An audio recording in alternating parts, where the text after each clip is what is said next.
my house tonight? Everyone who's anyone in LA is gonna be there. I'm extremely rich. Hey girl, welcome to my house party. It's a giant mansion, baby. Don't slip on all my money. Yeah, there's a lot of models and some supermodels too. Don't touch my diamond fridge, it costs more than the country of Peru. Seduction is like a game of chess, and I'm the queen. Wait. Can't stop, won't stop dancing deep into the night. It's a mansion party. Know that time is super tight, and if you're feeling naughty, we'll smoke champagne by candlelight. It's a mansion party, and later on the panda fight. You've really got to agitate the pandas to get them engaged in combat. They're very docile by nature. I laced their bamboo. Hey girl, heard you couldn't find the dance floor. Just walk right past the garden, go through the Spanish-French doors, turn right at the 7th bathroom, then a left in my laser car. You can ride my purebred stallion. If you hit my moat, you've gone too far. Take an upside down left at the MC Escher stairs. Okay, the roman's halfway there. Can't stop, won't stop dancing deep into the night. It's a mansion party. I bought a yacht just for tonight. And if you're feeling naughty, we'll smoke champagne by candlelight. It's a mansion party. Now let's watch two pandas fight.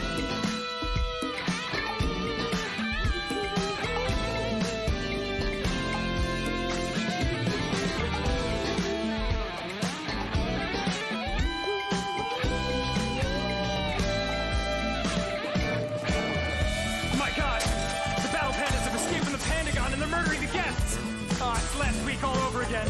Let's get the hell out of here! Can't stop, won't stop, non-stop, running for my life.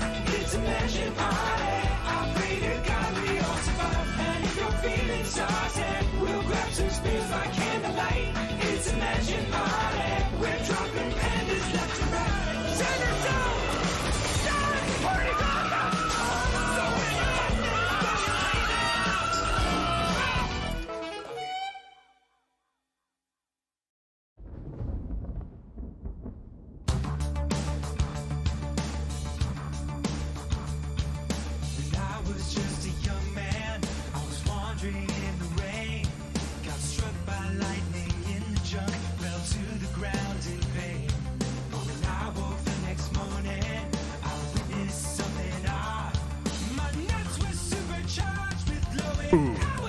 Headshot.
If you're there, please infuse my nuts with the power of 1,000 suns.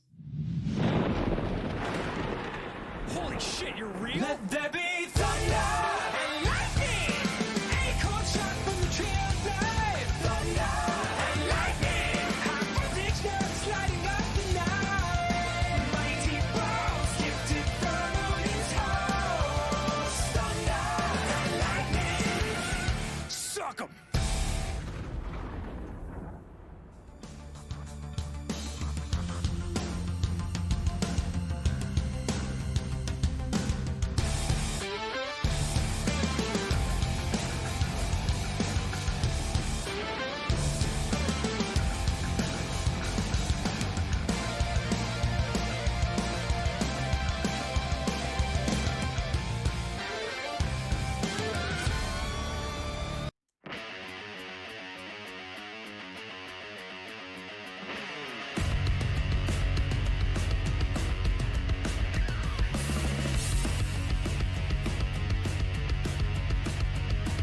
Are we live?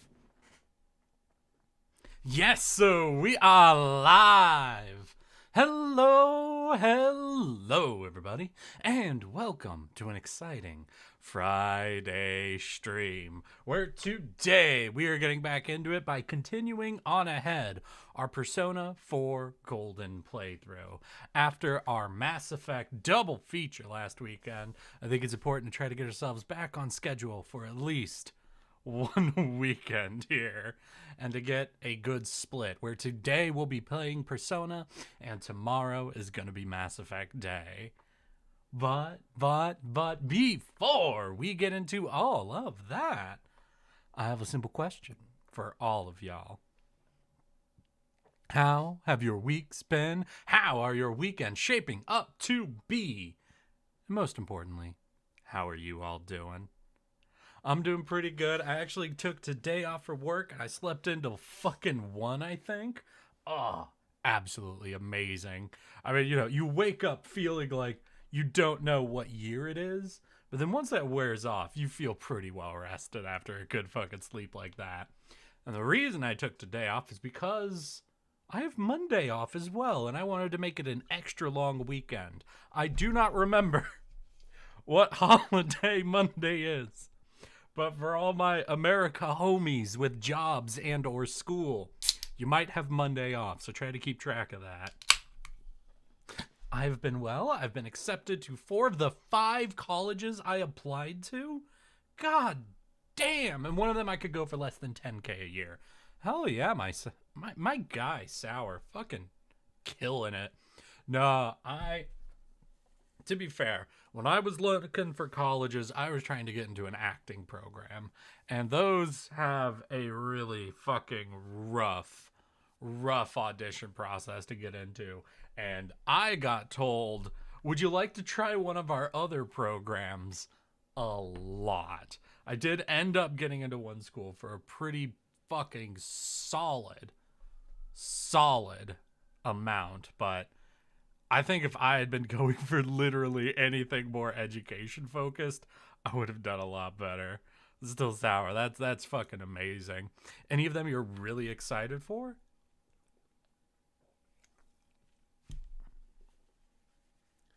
Like, did you get your dream choice, your number one pick? But are they now fucking bottom of the list of the place that's like, yeah, we'll let you come here for just this amount? Oh, shit. Not really. I've forgotten most of their names already. Ah, gotcha. Hell yeah. How you doing, Makoshi? I'm glad to see we have not yet pulled off scaring you away. I do know our welcomes to people tend to be a little on the extra side. Though that does scare me whenever people then stick around, because that immediately lets me know that they are down to be extra. And that is, God, we are crafting one weird fucking chat with that energy. Oh shit, wait. Oh shit. Song request? Are you okay, my guy? Oh no. Okay, let's interact. Uh-oh. Why you being weird? Song request. Let's see if we could start it up somewhere and just play it here. Okay. That seems to be mostly working now. All right. We should be mostly okay. Doing well. Good luck scaring me off. You see? That's what concerns me. Is when people challenge you like that. That is a sign that they are prepared to bring a lot of crazy to a situation. Monday's President's Day. Oh. Yeah, no, that'll probably do it. Oh shit. Lion Mach Wheel. Okay, know nothing about it. Wait, who do we got out? Oh shit. We got this boy. Do I wanna... Is Genbu? Oh yeah, Genbu is my fucking defensive boy, right? Okay. I'm trying to remember. Some things are coming back to me. Right, because he has regenerate 2. Alright, so we'll swap to Genbu. 3 enemies left. You can win this. You no clue what that means. Alright, let's just do the elemental sweep now. I'm not really the type to be excited about schools or excited in general, really. College excites me about as much as high school did, which is to say not much. You kidding me, dude? But high schools don't tend to hand out condoms like cotton candy. Sorry, I went to a liberal arts school. A big part of our welcoming to the college was a musical number put on by one of their drama schools about how to have safe sex. So it primed us up for. Oh wait, shit! Can I see their abilities now? Better not lose. Black Spot, Herculean Strike, and Masukakaya. Interesting. Can I see their health amounts It's a now? no-brainer. I'm sure you'll win. I can see their maxes, but not current. Alright. Well, let's conserve and check physical. Only 2! Alright, we're gonna keep doing the elemental sweep, see if we can find a weakness for future. Couldn't do it. 2 Ooh. enemies left. Don't lower your guard now. Here goes Persona! Kanji, that was great. You're the man. Pretty resistant, but I think we can do a rush here, yeah. Oh no! More enemies! 3 more on the enemy side. Keep it up. So I know these guys are pure physical now. That one's totally weak. Better not lose. We could check wind against them if I want to swap to Elicor. Ice is its weakness. You can beat this one. 3 enemies left. Do You I can have a win this. boy that, like, just does not give a shit about physical? This guy doesn't really give a shit about physical. You can drain fire. Elicor. Yeah, alright. I'm gonna swap to Eligor just so I could get off a, fucking wind attack. A very warm welcome. Yeah. Well, what is it people say? It's college. It's time for experimentation. Senpai. Oh, yeah. Alright. Well, it looks like it was wind. Thanks, Eligor. Enemy down. My fucking level 1 Senpai. bitch. Alright, then we get to Chie. We'll ever do the full ice, because ice is a weakness. And they are buffing like crazy. I'll finish you.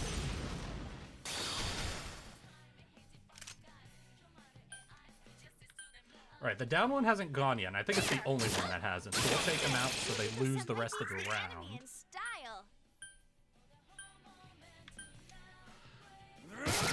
Alright. Enemy defeated.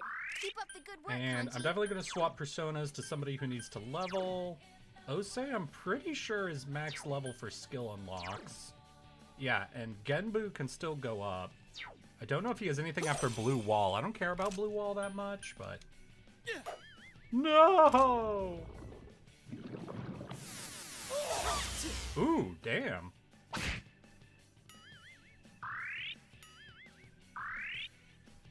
Go get him. Go, go, go.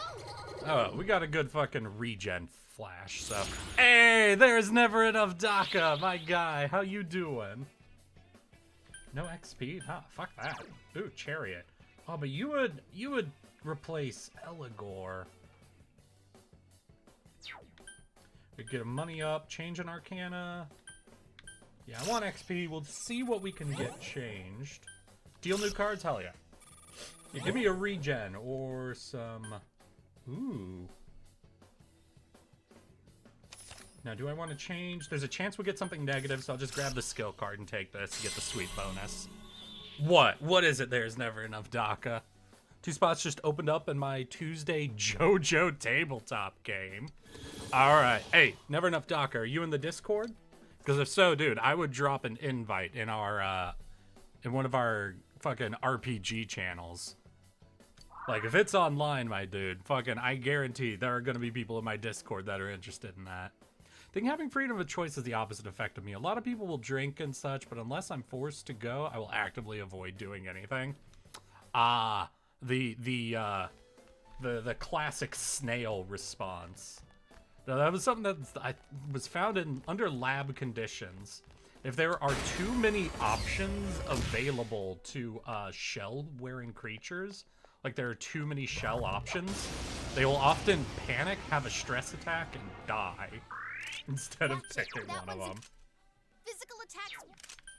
Alright, and these boys, I think their weakness was ice.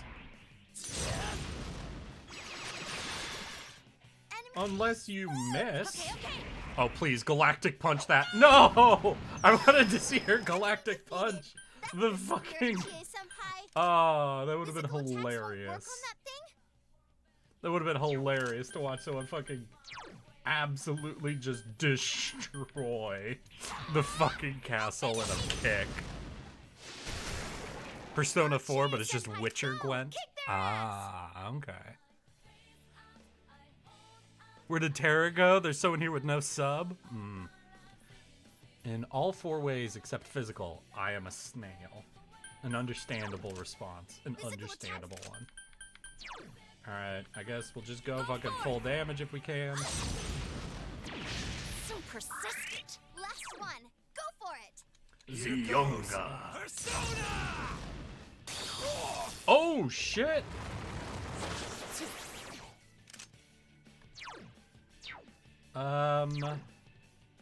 Physical isn't great against it, but oh wait, really not great. Shit. I just didn't want to use any SP on her. Do we want to Madharma? No, we don't need a full Madharma, so we'll just do a Dharma.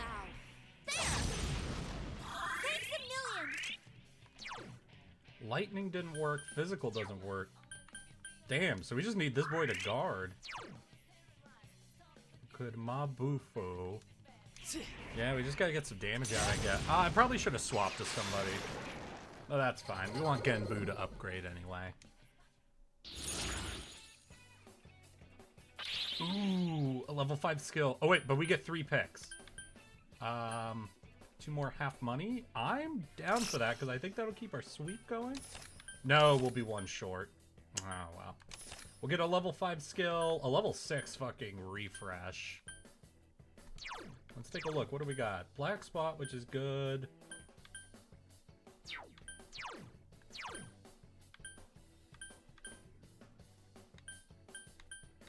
So you have a weak, a strong, and a nullify, but I haven't really faced much light. What about you? A null and a weak. I don't think I'll keep either of them. I'll just grab and fucking throw them then.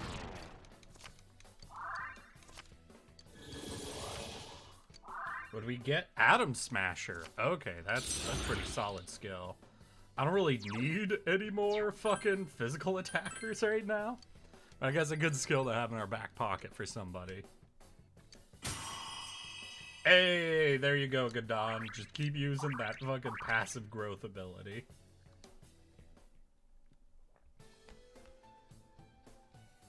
Since nobody else wants to play anything, you have to put up with my musical whims. Hey, that's fine, my guy.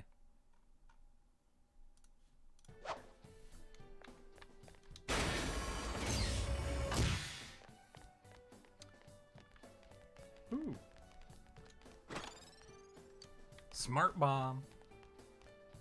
Alright, so I'm trying to remember. We already went up to level 4 and got through a locked door there, but I think there's another locked door on level 6, which is where we are now? So we gotta go eyes peeled. Alright. Okay, but we got a card on level 4 to unlock this one. Oh, and that's how we go down.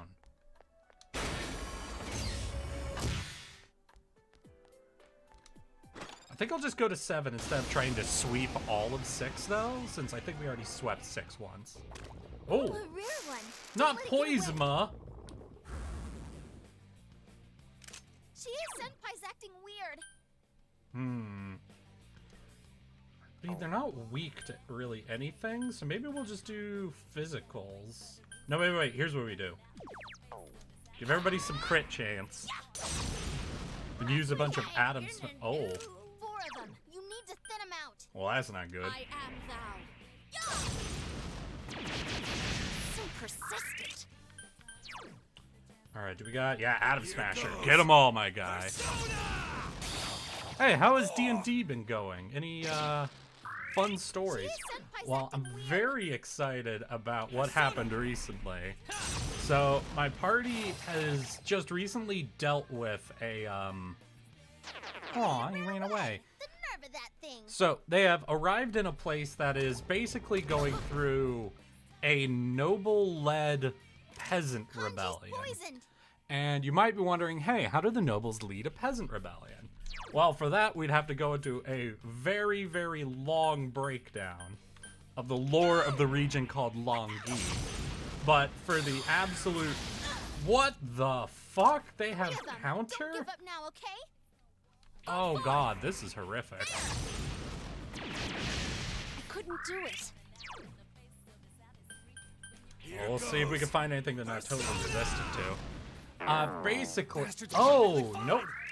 Nope, this is very bad. This is very, very bad. Essentially, Longyi used to be, you know, kind of classic monarchy sort of situation, sort of a feudal system. But recently, they had a successful, what would it be, a burger revolt? You know, merchant banker families essentially imprisoned the royal family and several of the more important noble families, and is trying to impose essentially a republic on the area. Go forth. And because of that, the few remaining major families with any power You can win this. Here goes. are have gone to kind of the northern regions and are leading the peasants against this, just Senpai, hang in there. trying to tell them shit like, you know, hey, we gotta deal with these crazy fucking merchants trying to put an end to the nobility of the noble families and all that. And so you have Longyi and Aker Longyi are in this kind of revolt against each other. And the party is up there right now, and they're just trying to visit one of the families of one of the party members who lives in a village in the area that's leading one of the peasant revolts, essentially. I'll finish you. And the overarching noble of that area isn't letting them Senpai's through poisoned. until they go ahead and do some jobs around Aker Longyi to help them in their attempt to reinstate the monarchy. And while the party was going about it, they were sent to hunt down some griffins. And during their hunt, they found out that the griffins were actually You can win this. being ridden and guided around by some fucking harpies, It ran away. which is The nerve of that insane thing. because the harpies were like using weaponry and able to communicate and plot with each other. They had made their own like stirrups and shit to guide the griffins. And so now they're trying to look into this fucking harpy group Just two left. that is Come on, this apparently fight's able not over. to There. that is somehow no longer like the bestial form. Because a griffin flies at 80 speed and harpies fly at 25. So they're making a smart choice to go very fast on the big critters. Enemy defeated. You're off to a good start. Anyway, so the party is now trying to deal with this thing where they're talking with these harpies who are essentially, what the fuck are you? Automatic Sakuja at the start. Medium physical damage to one foe with a chance to poison. Damn, this dude's a little cool. But I think we're just gonna take the recovery here, because that was a rough fight, honestly. So the party's dealing with this thing because they're starting to notice that this harpy group, when they do talk to them, are adopting a lot of phrasing of like a republic. Like they're talking about getting people to swear their votes and how the harpy queen has now relabeled herself from a queen to a lady Leveled up. and is offering guilds instead of titles to people. And so the party is trying to figure out what is up with these harpies. Like, how are they suddenly a lot more intelligent than they should be? Why are they speaking in kind of this way? And now they're really having to face this idea of whether they're going to keep trying to help the monarchists, essentially, in the Longyi region, or if they're going to be doing anything to help the Republicans, I guess, against the monarchists. And also with that, just trying to figure out the best way to navigate this whole region that's just has a lot of problems going on. Uh-oh, that one's immune. Oof! God damn, tanks. Take my hand. Hell yeah, Chi, hey. Electricity should do the trick. Okay, weak to lightning. Alright. 2 enemies left. Then I think Don't we'll just blow do your some guards fucking out. physicals. It's tough. There. Even though it's not going to do a ton, just to kind of save some resources. Wait, they gotta go again? Hi, that was so cool. Because then we can just do a good lightning strike here. 2 enemies. Being a philosopher in your D&D world and trying to figure out morality sounds like a headache. Get set. I feel like trying to figure out morality just in general tends to be a headache. But yes, I do not have a very black and white world. I super enjoy having. Listen, here's the people trying to do this. Here's the people trying to do this. They all have their own wishes and goals. There is upsides and downsides to both systems. You just got to figure out what your character is more in line with. Agility up. If it was endurance up, I would take it. How about this? We'll do a half money and we'll do an Arcana swap and see what we get. Alright, so we'll take the agility up and we'll take just a chest key to have in our hand. Also, I can no longer hear the songs. I don't know if there's any more in the request queue. Give me a second. I'll take a look. Yeah, we're through the queue, my guy. That'll probably be part of it. Oh, wait. No. We'll do a refresh.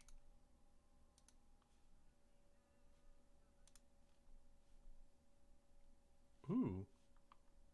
Yeah, wait. Let me take a look.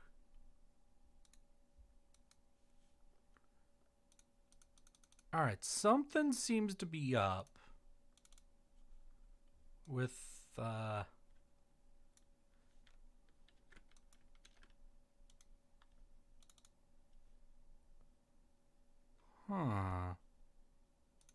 What's up with you, my guy? Hey, song request. What's going on? So your interact, here we go. Yep, use here. All right, we did have one more in queue. And I'll turn this up slightly for you, since you are the one who's kind of really getting into it.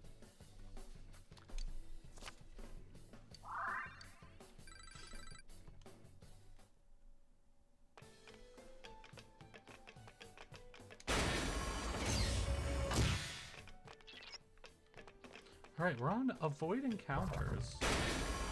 No, I didn't take the avoid encounters. I took a key. Shit, he's coming after us. Run for it. I just can't avoid encounters.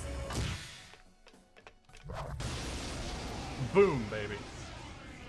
All right, what do we? Oh, yes, the BSM, the BDSM lord. Senpai, your agility. All right, what do we got? Physical. Immune to physical, and I think you drain everything else. 3 of them. Don't give up now, okay? All right, so here's what we're gonna do. We're gonna try to focus down one target. We'll go with the BDSM lord. Looking Oh, sharp, hell Chie, yeah. Senpai. Oh, shit, he can counter? Oh, that's right. The fucking song request having a bad day. Yeah, a little bit. Holy shit. Senpai, your agility has been lowered. I am thou. There! There we go. Here goes. Clutch it time. Senpai, your defense has been lowered. All right, we are gonna swap over to Osei here. Because we need to giant fist this bitch. Jesus. God, this is such a fucking fight. I remember the first time I had this fucking trio up against me, and it is a cruel fucking 3 fight. of them. Don't give up now, okay? There! Jesus Senpai, fucking your defense has been Christ. lowered. Goes. We did like one hit on this guy. God damn it. So he has like infinite evasion and counter strike and can only be hit by physical.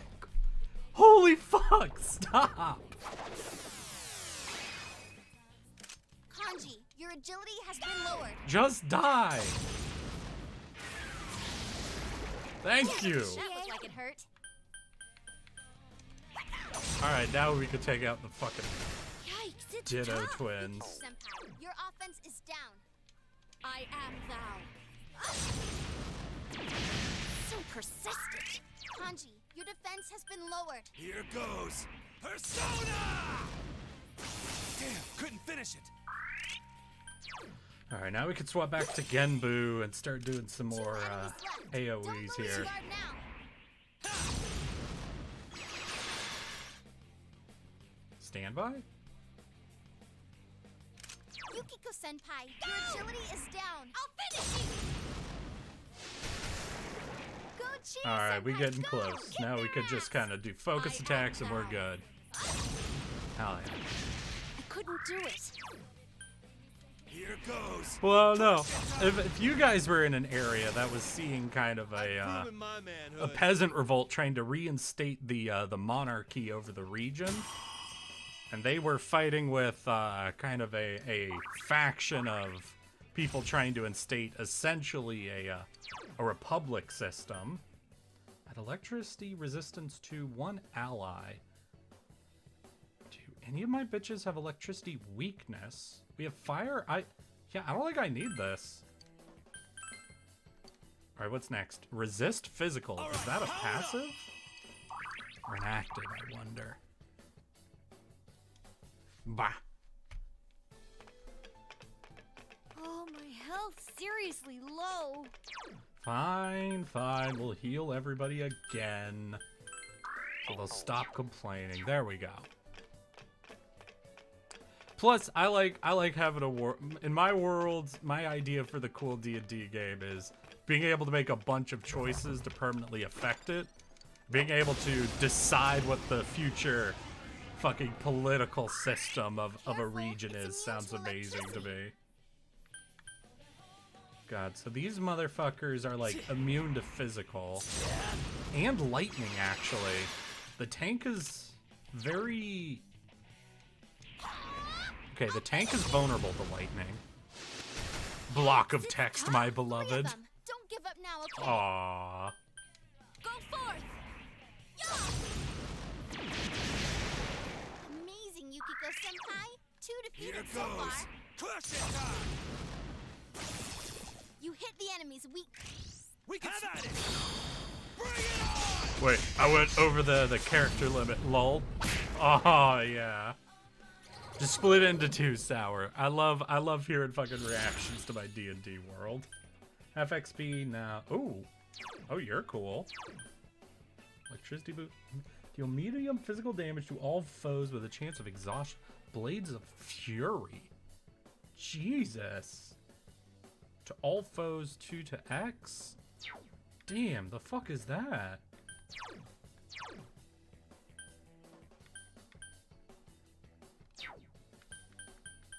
Alright, let's get a change, see what we get.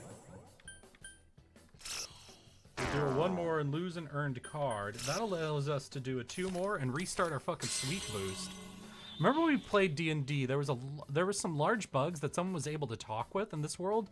We mostly base morality off of each other, since we're the only intelligent species. There's several other intelligent species. How do you decide if it's moral to kill something like an intelligent bug? Obviously, self-defense is an exception, but is it moral to hunt something that has a sense of self? That is very, very important question for a lot of things. I do agree. Headshot. There's the snipe. How you doing, Tara? Where'd you go off to? Sour was fucking talking about you. Let's see here. Do we have a hero? Floros. Yeah, sure, we could swap. I like this fucking ice sword dude. I don't really need the angel, though. Sorry, Gabriel. You are not that impressive. I get... Maybe... Crazy chain. You know what? Sure, we'll upgrade. We'll go up a level for it. There we go. That was the rest of it. If humans become uncomfortable with killing other human-looking races like elves, for example, then it's just a matter of appearance in that case. Be more moral or less than looks like a human, but the only moral from a human perspective. Does the bug have its own moral self? So what I would say is within at least my world, and I think a lot of D&D, there is a specific segment of quote-unquote monsters, which just means, you know, things in the world, that is called humanoid. And humanoid is more so defined by creatures' intelligence and ability to think of the self. It's obviously not everything. Most humanoids also tend to be bipedal, though I think centaur can still fall into humanoid. But it tends to be like orcs would be humanoid, humans are humanoid, centaur would be humanoid. Giants aren't. Giants have their own section. So it do be a little crazy. But that is a little thing I'm playing around with because, all right, you guys promised to not tell my party, like, tell fucking Milk about this or Lotus or anything. But there is a little thing I've been building up. Wait, you fought? Oh, these boys just ran away from you. Ooh, a rare one. I don't want to fight these things. I hate these gold hand Hey, vocal shit. the nerve of that Yes, thing. all of you leave, please. I don't want to fight you. The nerve of that thing. Damn. I'll give as good as I got, damn it. Oh, okay, he's got counter. Oh, guys. Jesus. Thank you. Just leave. Holy shit. I guess that does it. Where essentially, so there are two very important demonic figures within general D&D lore, and they are Yinogu and Baphomet. And these two are kind of competing demons over the concept of like bestial rage and like monsters and the like. Yinogu is famed for having created the gnolls out of hyenas through his demonic influence. And oh god damn it. Immune to darkness. Immune to darkness. Interesting. Because I think he's also resistant This to one's fucking strong. everything, if I remember. Shouldn't someone heal Yukiko-senpai? Go! I'll finish you! He might also be fucking immune to crits. Yikes, it's tough. Oh shit. I am thou. There! Alright, he's got a ton of health. Normally these guys have a ton of One enemy to go. resistance, Keep it up! but almost no health. Here goes. Alright, we're gonna have to check out what this dude's about then if he's different. It ain't going down.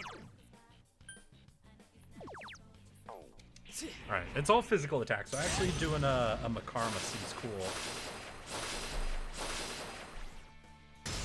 But essentially what... No! Someone heal her! What I was talking about is, so these two demon lords kind of Couldn't quite give a beat it. certain amount of intelligence to creatures as a way to essentially influence them into being part of the demonic It ain't going effects. down. But lately, the party has started encountering things like a group of gnolls that has begun to use metal weapons, tools, and armor. And now these harpies that seem a lot more intelligent and are using mounts and things like that. And it's essentially what the party's going to discover is there is a being that some of these monstrous, like almost feral creature groups are going to refer to as the Whispering One. That is somehow reaching out to these things that would not be considered fully humanoid or intelligent, or just seen as like slightly more intelligent monsters, My life's in danger! and is providing some of them. I think I have a ton of life stones that I'm actually just going to use. Yeah, I've got like 30 of these things. I might as well burn through some of them. Ooh. Just shy of 5 minutes to get one shot 3 times. That is trying to essentially influence certain ones to become something new, essentially.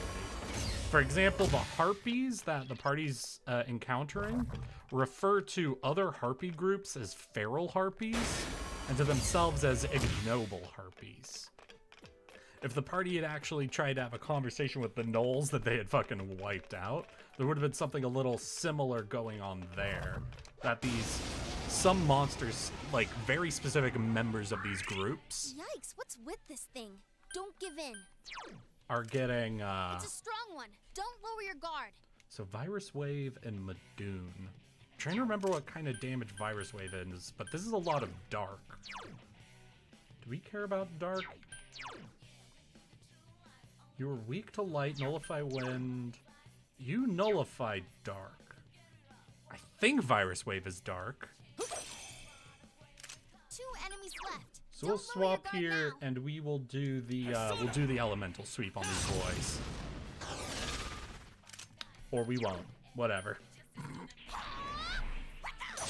So there is something I've been intentionally bringing up, that kind of that's going to be slowly questioning some of this, but the monsters that are now kind of the question to it are also going to be really obvious to pick out from the boys who aren't really a philosophical. Zelix! How you doing, my guy? Kanji, that was great.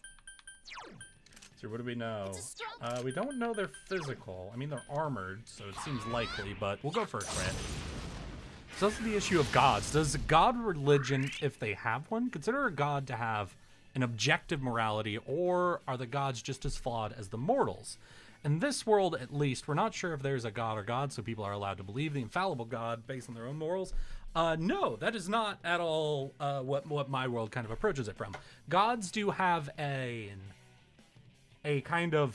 type of objective morality. D&D, unfortunately, in my opinion, has mechanically written in functionality to alignments. You know, good, evil, lawful, chaotic. And so those need to be fundamental on a certain level. I do personally relabel the good-evil axis as selfish, selfless sort of an axis. So the good gods are gods who believe in, support, and are in the morality of a willingness to sacrifice the self for their ideals, essentially.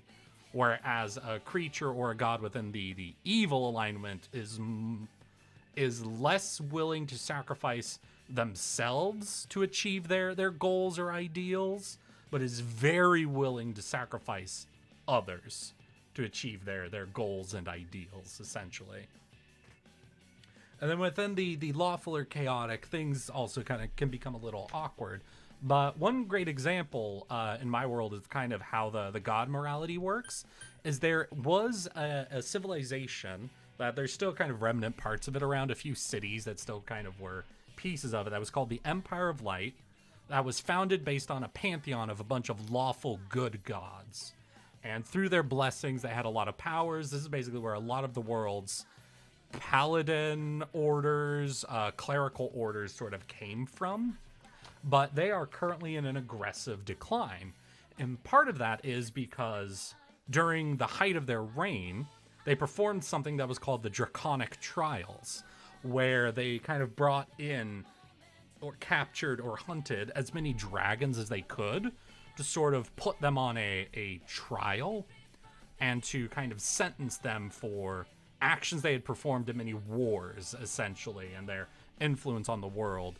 Because they had kind of learned there was a difference between metallic and chromatics, but they had still fought in wars against the Empire of Light. So they kind of brought in as many dragons, and almost in every case they would find them guilty of something and execute them. And so after the Draconic Trials completed, the Empire of Light suddenly lost the patronage of one of their lawful good gods, Bahamut, which is kind of the lawful good god of dragons, and he kind of withdrew his blessing from that Empire of Light, which caused a lot of issues just kind of religiously and philosophically within that area, and definitely contributed to their sort of slide into collapse. But it's this thing where the gods have their alignments. They're not considered infallible in any way, but they are extremely powerful, extremely knowledgeable, and have sort of their interests, their drives. I would consider them less fallible than mortals. I wouldn't put them like in the same area as like the Greek gods, where they fuck up like at the same level and to the same things that mortals tend to. But they are killable, they are trickable, they are bound by rules themselves. So it's this sort of thing where your alignment more so will help you figure out what gods to kind of look towards. And then once you get through your alignment, you find out what a god's dominions are. And that can end up being just as, if not more important than their actual alignment within morality. Is there a skill or something to check a person's alignment? There actually is. Let's see here. Is it based off their actions? But if I believe that actions are good, but the skill reads them as evil, who actually decides it? Again, that's why I kind of lean in the direction of changing good and evil to selfless and selfish. And an alignment kind of measures someone's ideals. So a totally selfish person can perform a selfless act, and that won't instantly change their alignment.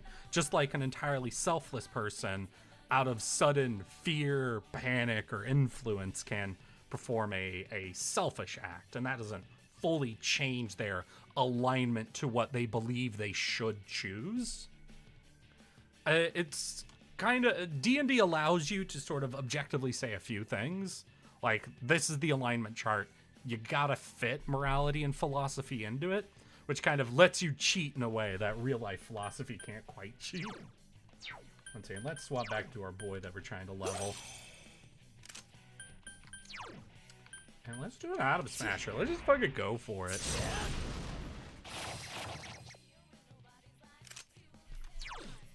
I am thou. Imagine how weird some D&D philosophers are if you already have people like Diogenes. Boy, if looks could kill.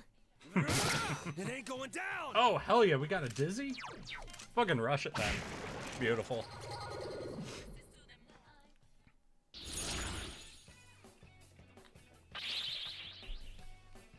Philosophy and ideals is kind of what makes things feel like a more real world. And there's definitely... Oh, shit! That's a skill 6. Yeah, we're going to take a skill 6.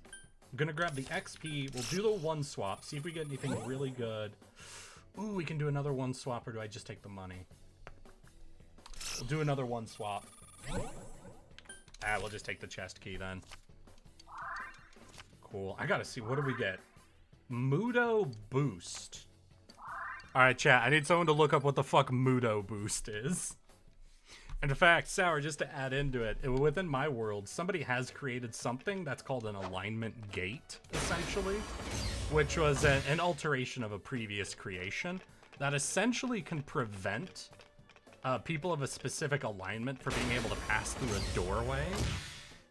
And let me tell you, it has been absolutely misused and abused in all of the worst ways that you can think of. Like, some people putting up, like, evil alignment gates on their house because they're like, yeah, I'm not gonna let anyone who's at all selfish interact with me. And kind of discovering that probably a lot of people and some guards and, you know, other things are... There's people's alignment can lead to some complicated issues if you try to intentionally filter by it.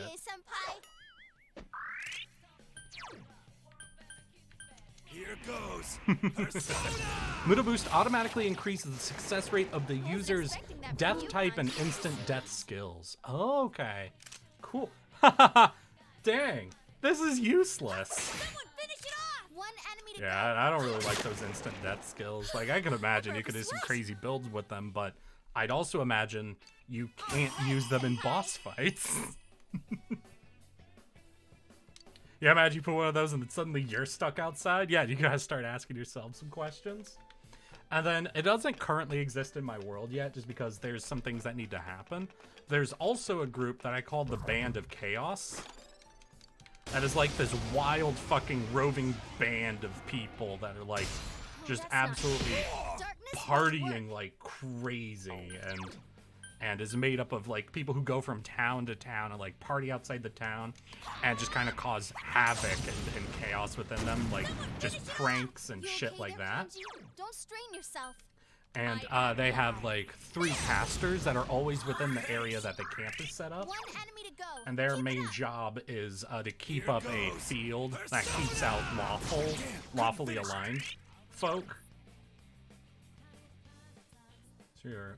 No, we want to give the defense up to everybody because of this thing. And there's just a lot of ways that this shit can be misused. And that's kind of more so its intention than to actually keep out certain alignments from an area, is to be this thing of, yeah, like fucking some places will straight up try to gate their community from people of certain alignments, and that can cause some serious problems within the system. Shouldn't someone heal Yukiko Here senpai? goes Persona! I've proven my man. Boom, baby. Can only imagine what some of the wackiest ones would do with like magic and shit. Just get people's attention. Act like a dog, use a bathroom in public. Yeah, amongst fucking plucking a chicken. Yukiko senpai. Oh man, look at this human. Isn't it crazy how human he looks? That is my favorite one. That's my favorite fucking story about him. Yeah, the gate would be a great thing to filter those looking to gain political power. I mean, would it? Could you imagine the problems you would have in a political sphere if you tried to filter just for good or just for lawful? And you don't have, you know, people that are a bit more chaotic. You know, because you got to think, like, you have chaotic good is a very powerful and important alignment. And it's just, as interesting as those alignment gates are, like, when you actually think about trying to apply them functionally, they are supposed to, and they do, kind of break some shit. Try to filter out selfish? Oh, yeah, no, there's no way you could, Could you imagine actually trying to filter out anyone who is at their core selfish from political engagement? And what that would cause within a community. Just, yeah, selfish people just are worth less to us. If you are of this alignment, you have no rights to any political representation. Admittedly, my world is, you know, kind of predominantly monarchical, so it doesn't quite have the same ideas of political engagement anyway. So there's definitely groups that would do that. But you can still immediately see the types of problems that would cause.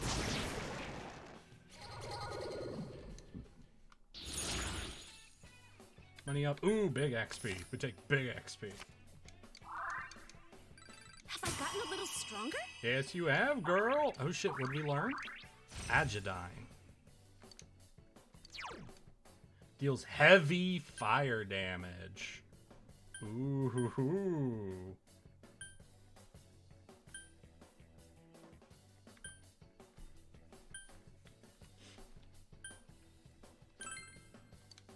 I guess we finally going up, y'all. Could an artificer make a sentient robot of sorts? Ah, dude, you're starting to get into... Sentience would be a little weird.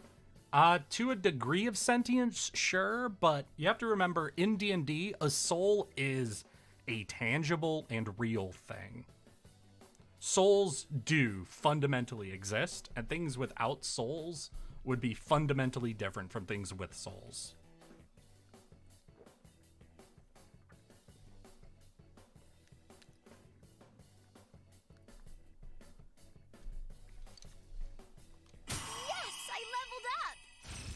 Ooh, we got enemy radar, finally. Relaxing wave. Hold up. No, girl. Hey, yo, girl. No, no, no. What was that?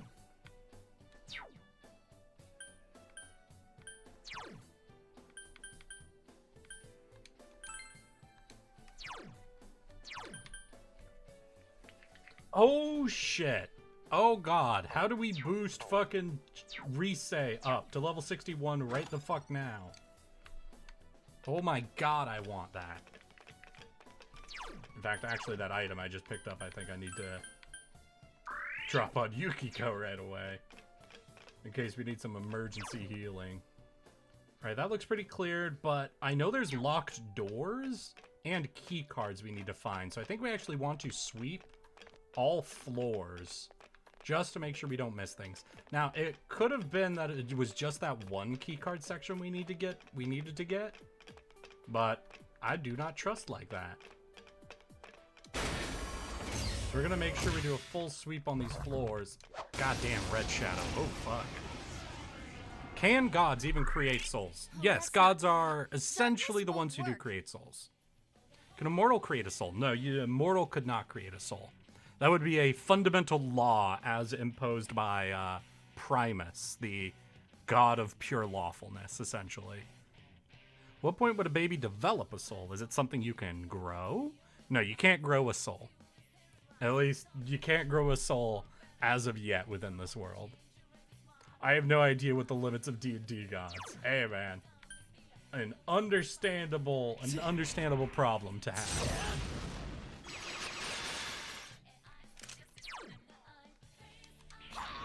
Oh, shit. I'm gonna have to do an AoE. Oh, fuck. 3 enemies left. You can win this. Physical. Oh, that's not good. I am thou. Don't tell me Oh it's my not working. god. Damn it. Here goes. Crush it time. Well, at least we found some weaknesses. Holy shit, girl. Galactic punch that motherfucker. Yeah! Get fucking murdered, Optimus Prime. Everyone. And Is there a god just planting souls in children as they're conceived? Sounds like a terrible job. That would technically be, that would fall within the purview of Ao. So there is a being that is technically a god, but essentially stands above the gods. That is called Ao. And depending on which version of D&D lore, because there's a few different versions, essentially one of the more meta ones, and the one I kind of like that explains how the Pantheon of Gods works, is there is you, the DM. You make everything in the world however you want it to be. You are the ultimate source of creation within the entire universe that exists.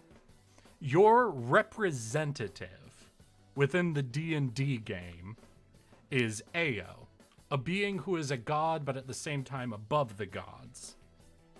And Ao acts exactly as you inform Ao to act, as Ao's main job is to do and make the universe as the entity that is the DM desires. Ao can, at will, deny anyone access to godhood if they pursue it, and turn them into something else like a lich, amongst other things that Ao is capable of doing.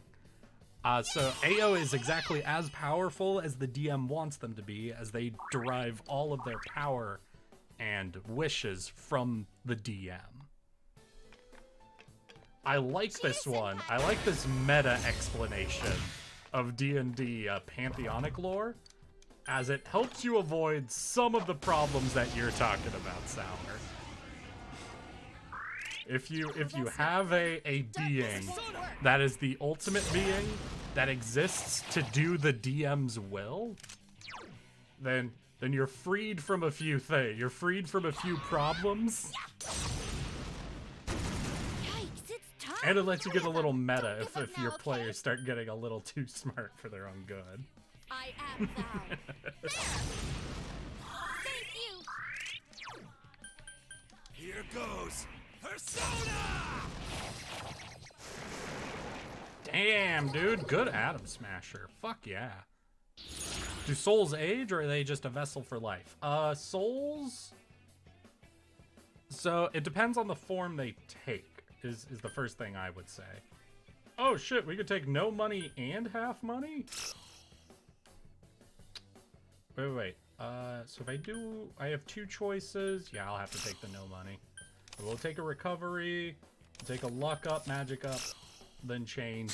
Then we get our sweet bonus. Hell yeah.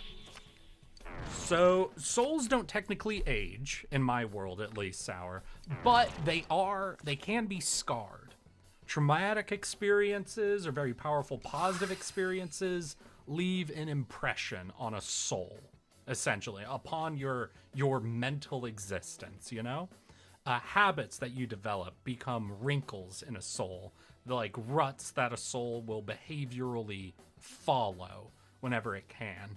And that is what can cause something when a soul exists physically, as opposed to when it finally gets called up by one of the gods into their realms, is when a soul exists on the material plane for too long, like with a vampire or a lich or another magic caster trying to discover immortality.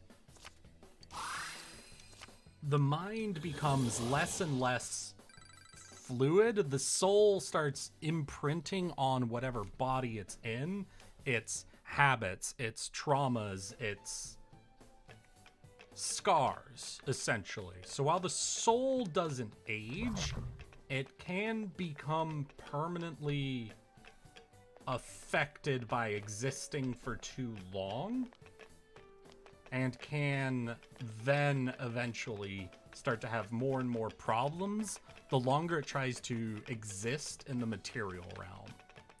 But this is due to kind of how I interpret the inevitables, which are beings whose main existence is to kind of keep the laws of the universe. Oh, not yet. Yeah, we're gonna chug some items, kind of re-up our SP and shit.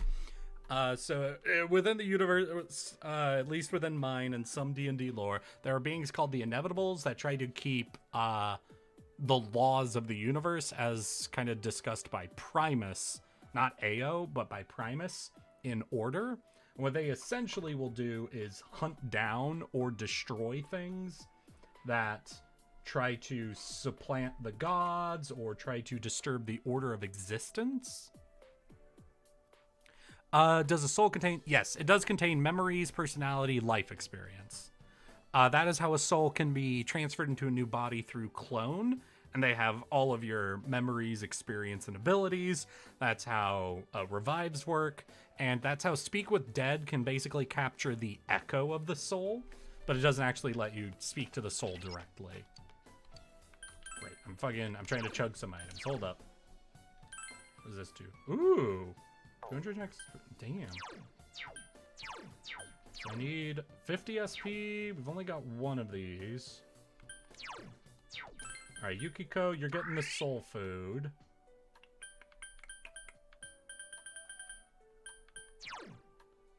Restores HP. HP. HP. Alright. Oh, but no, Yosuke gave me that. I don't trust that. Alright, we got some more SP, so I'll give this to... Chie's got less. Ooh. Alright, so that should boost her up. I'll take that one. I think we look pretty fucking solid, actually. Yeah, honestly, with the soul food on Yukiko, I think we're good to fucking move in. Let's hear it. How does the Lich work if they're a soul removed from the body? Well, it's not a soul removed from a body exactly. So, remember, the soul is basically the origination of the self. The soul is the memories, experiences, habits, traumas, the everything of a person. And while the soul is contained within the phylactery, and by extension the soul, creates and puppets a body. While the body doesn't have the soul in it, the body created by the phylactery, the body of the Lich, is puppeted by the soul. It is technically a body without a soul in it, but it is not a body without the guidance of a soul. If I steal a person's soul and stick it in a robot or something, and Sour, you have discovered how my universe plays Warforged. Warforged are essentially an artificial body that has had a soul stuck in it. And it's also kind of the root of my fucking homebrew class, the Shade, which is what happens when two souls get shared within a body. So congratulations, you've stumbled across some of my homebrew shit. If I was in D&D world like this, I would absolutely be experimenting with souls in a not very lawful good way. Yes, you probably would, and that is you would be Vecna, essentially. You would be Vecna, or one of the beings that will inevitably invent lichdom at this point. So is this the mini-boss, or are we about to fight the slender young man? Naoto! That's not Naoto, that's a spinning blade and a needle? Ah, it's about time you arrived. Yes, we are here. Two nuts. Dealing with this child has been quite a pain. That child is you, Naoto, please. No, don't go! Aw, there we go. Wow, that slender young man's voice is so high-pitched. What happened? It's useless speaking with you. I need to go back now. Why? Why are you leaving me here? Why am I always left alone? It's so lonely. I don't want to be alone. Naoto-kun. You wear the same face as me. It's as if you're implying we're one and the same. But the difference between me and you is...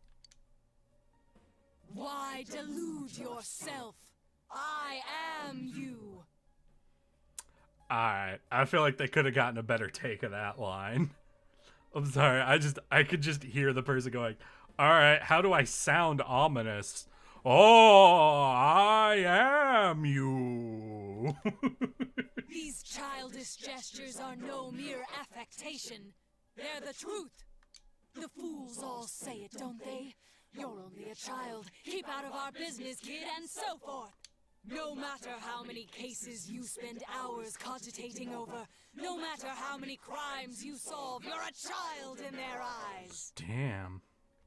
It's your brain they're interested in. The gray matter locked up in that skull. As long as they need it, you're an ace detective. But once you're done, it's back to the playpen with you. I mean, yeah, for like a couple more years, but Naoto, I got great news. You literally can't be a child for that long. You're in high school, right, my bot? Come on, dude. You'll be 2 years, and basically that problem solves itself, right? There's clearly a much deeper problem we're gonna have to get into discussing, but I feel like we're really downplaying a problem here and upplaying a not a problem right now.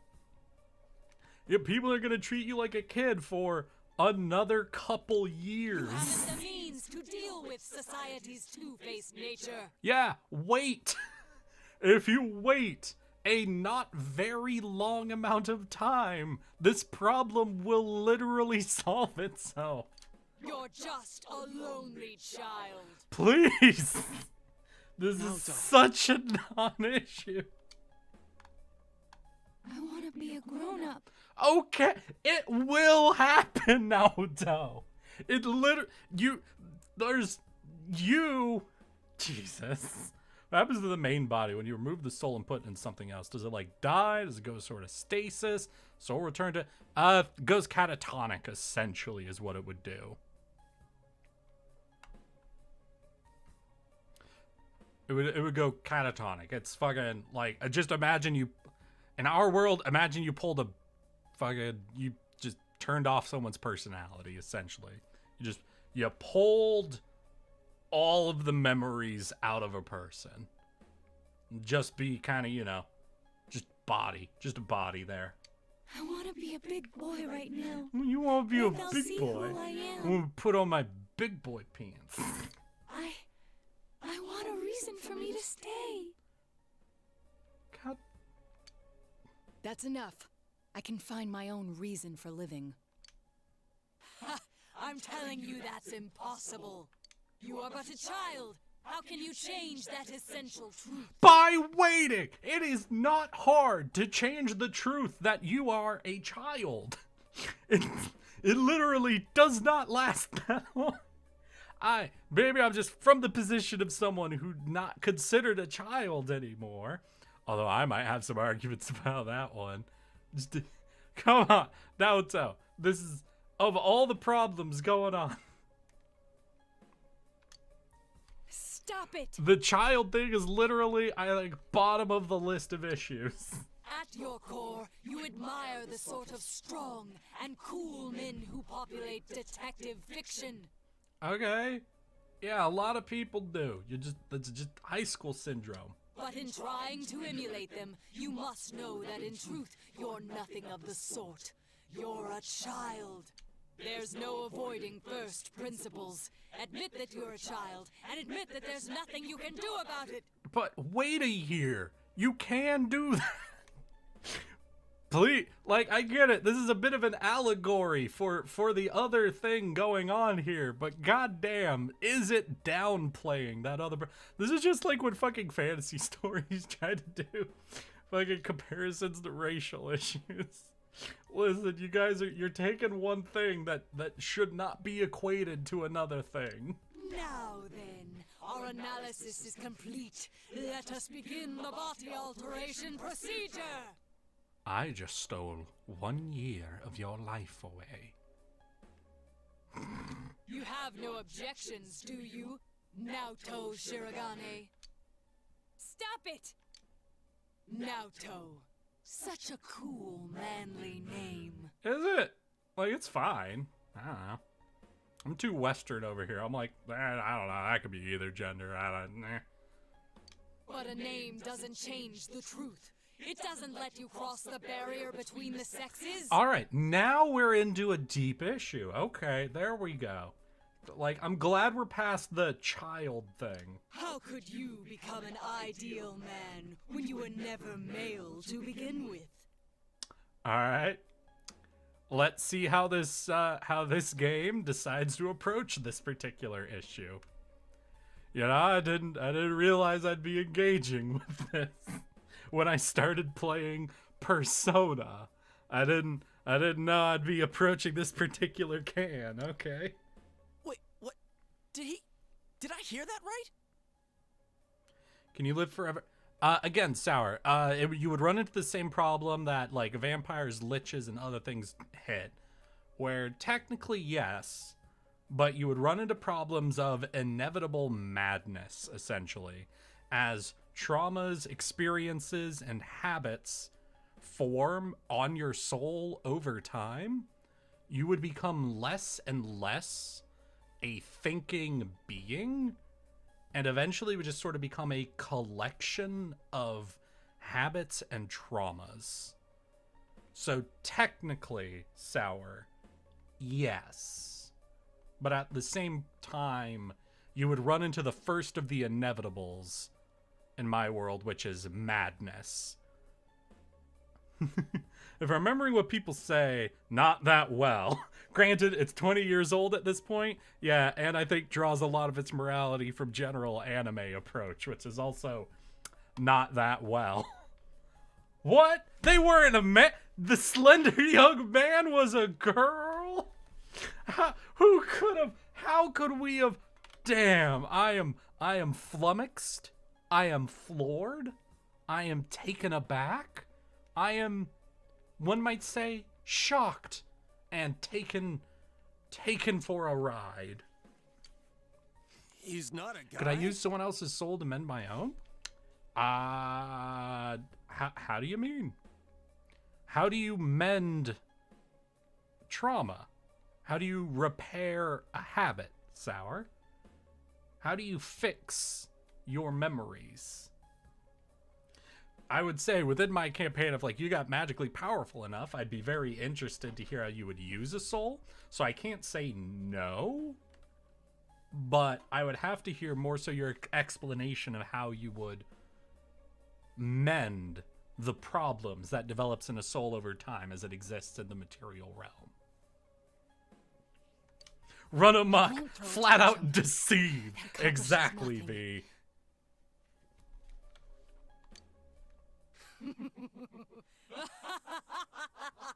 How often I've heard those words from the adults. Throwing a tantrum won't solve anything now, Tokun and other such bilge. They made you cry, didn't they? It's a bit difficult to go into details when I have no research. Yeah. Given enough time and access to souls, though, I'm sure I can find something out. Otherwise, I'll just have to go into more philosophy, probably. Yeah. So there's actually a figure in my world, Sour, called Giles, who essentially has been experimenting with Warforged separating souls for a very long time, trying to discover a way to create immortality that will not drive them and others into inevitable madness. Oh, yeah, I could get into that crazy. 1 second. But with Giles, one of his main experiments that has been the cause of his inability to move forward is he purchased, essentially, from a prison a long time ago, somebody who was sentenced to death. You know, back channels, illegal shit. That was essentially put there for a series of murders believed to be caused by this person's disconnect from reality. Essentially, they went crazy and went on a serial murder spree, somewhat brutally, where they would hunt people down in the streets and, like, drain them of blood and bring just buckets of blood home. And no, this person wasn't a vampire. This wasn't a sensible thing that they were doing. I have to clarify that within a fantasy world. And so when Giles had this person, they separated their soul from their body and put them into one of their machines, essentially, into a Warforged body, and has been performing experiments with the modify memory spell and several other spells that influence someone's perception of reality, the way they perceive time and everything, trying to go back in this soul's experience to before it snapped, essentially. Trying to see if there's a way to wipe out all of the experiences that caused the mental break and everything that happened onward. And even after decades of experimentation, Giles has not yet found a way to repair that level, permanently at least. Giles has found ways to temporarily cause the soul to behave in a non-violent, hostile, and crazy manner. But over a very short amount of time, essentially a couple of days, it will begin obsessing over things. It will begin returning into certain mental patterns, and eventually it'll snap and try to kill things. Is a soul a physical object or metaphysical? You can capture a soul. You can destroy a soul. You can consume a soul. I don't know if physical is quite the right word. I would say material. It exists and can be interacted with, but no, you can't stab a soul with like a normal sword. And crazy. For souls, essentially what happens when a person dies, their soul will pass through the Shadowfell onto the first of the deities of death, as they are guided by the Raven Queen's flock to the pool of souls. Once there, they will eventually transition into the ethereal plane, overseen by Kelemvor, who is the judge of souls. And they will go to the city of Kelemvor, where they will basically be judged.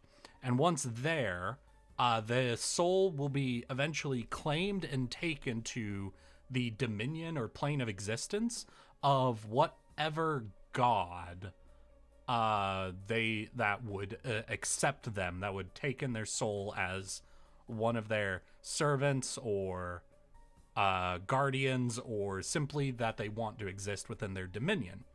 However, if a soul is unclaimed by any being or deity, it is then put into the walls of the city of Kelemvor to essentially exist in anguish forever. We can also go into specific what happens to souls at certain planes of existence, like the the demonic and the devilish realms have some very specific things that happen to souls that cause them to transform into devils and demons and whatnot. But just kind of the core is they transfer into the Shadowfell. They are taken from there into the Raven Queen's hold, then moved on to Kelemvor to be judged, and then passed on to a god or dominion. Let's see here. What does a soul taste like? Does it depend on a person's life? I don't know if it would definitely have a distinct taste, Sour. Does a soul provide nourishment? Not in a traditional sense. It doesn't have calories, is what I would say.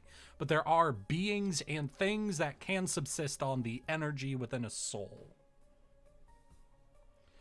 If so, there's surely been one or two serial killers that just survived off of eating people's souls. Again, they don't provide nutrients. They can provide energy, which is, you cannot live off of fire, I say, would be the best thing I could explain to you. Now, within a fantasy world, there are things that can survive off of fire, but not you. What was that one metagod's name? Can they claim people too? Ao. Yes, Ao can do anything. He's in the walls. He's in the goddamn walls. It's not the taste sour. It's the way it slides down. It's Yet the texture. Here you are, Jesus. mimicking those same men. What exactly are you trying to justify? Dick. What? Listen, Naoto, you ever heard of penis envy? Let me we're gonna have to go into some history here, Naoto. Tell me, what do you know of Sigmund Freud? If I research such beings that eat souls, it could provide valuable data for sustaining immortality. I think it would be a way to discover how to create sustainable energy, which could, sustain a body. But once again, the problem isn't necessarily sustaining a body. For example, all you need to do is turn into a vampire, Sour, and your body is functionally immortal, as long as you keep eating blood. There's a lot of ways to make your body functionally immortal. Now, there's still ways to kill you, obviously, but that's not the obstacle or the hurdle of concern for reaching practical immortality.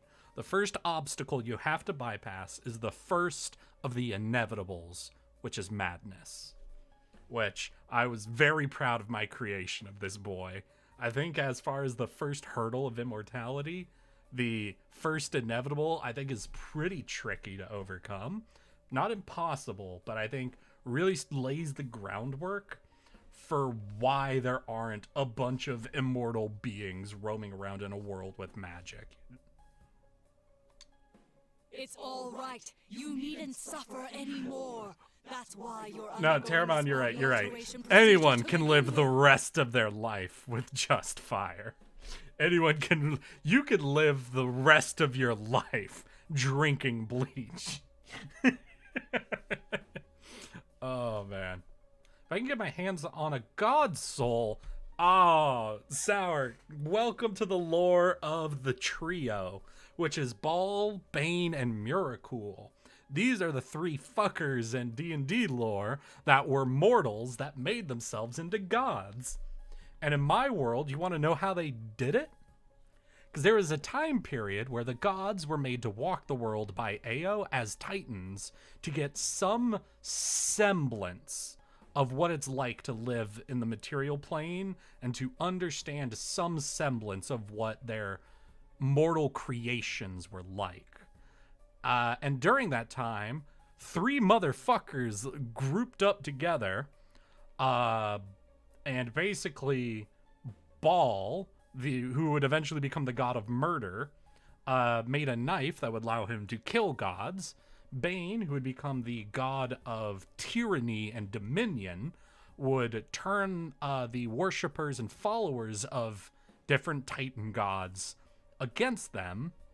And Muracool, who would become the third god of death, would use a ritual he had developed to pull the energy and soul from the Titan after it died. And they would just wreak havoc on like about a dozen lesser deities that existed during the Age of Titans, and would earn themselves the right and the amount of power they would need to rise to godhood. It was after this trio did this that Ao said, okay, you know what? Gods aren't Titans on the world anymore. Gods are going to their own planes of existence because mortals aren't supposed to become gods. So Ao allowed the trio who pulled all this off to become 3 new gods, and then pulled the Titans off the world, returned them to their godlike planes. It was like, all right, my bad. We're not doing that anymore because these 3 fucked it up. And I think you talked about that before. Yeah, no, it's a pretty big kind of thing for my world. So, are gods immortal? If so, are they all crazy? No.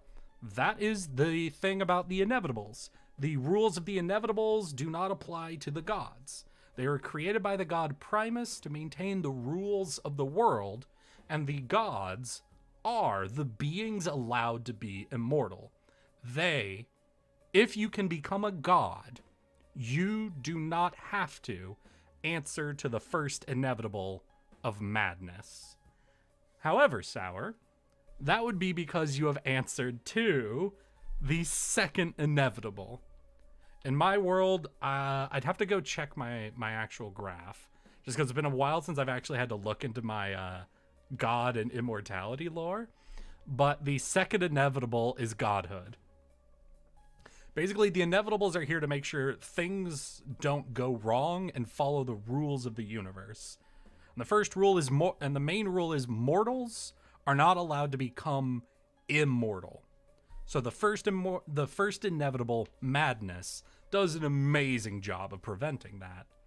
The second inevitable, godhood, snaps up almost anyone who thinks they can beat the first inevitable, essentially.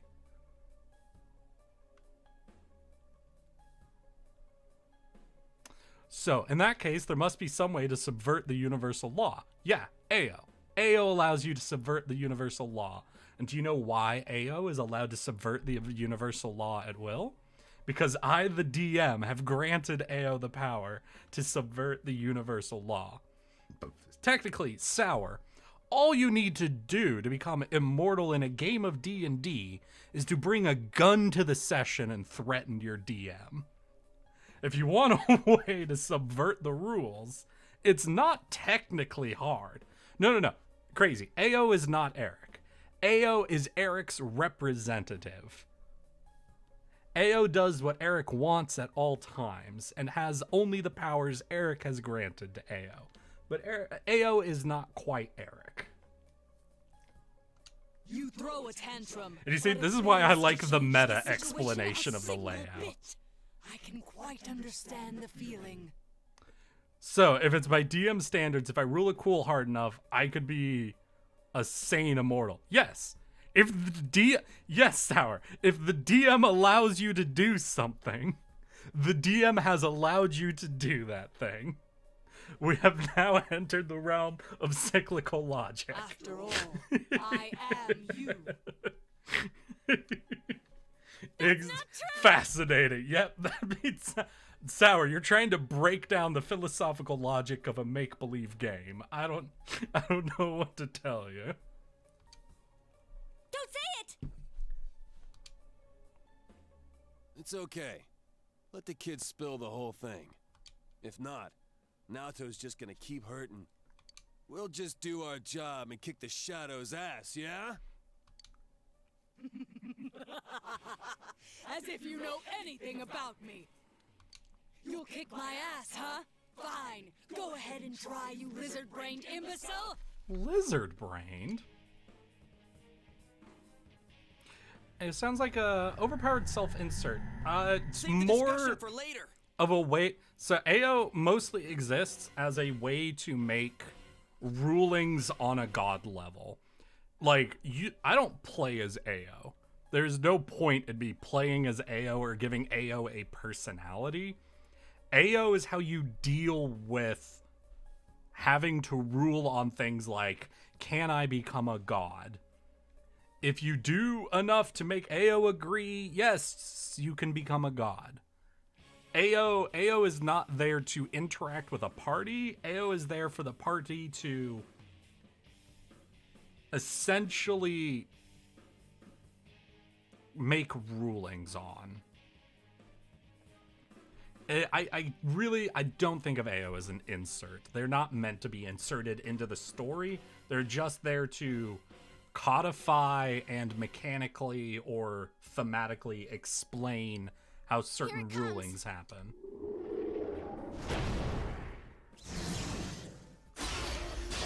Oh, that's pretty cool. It's a robot boy. I am a shadow, the true self.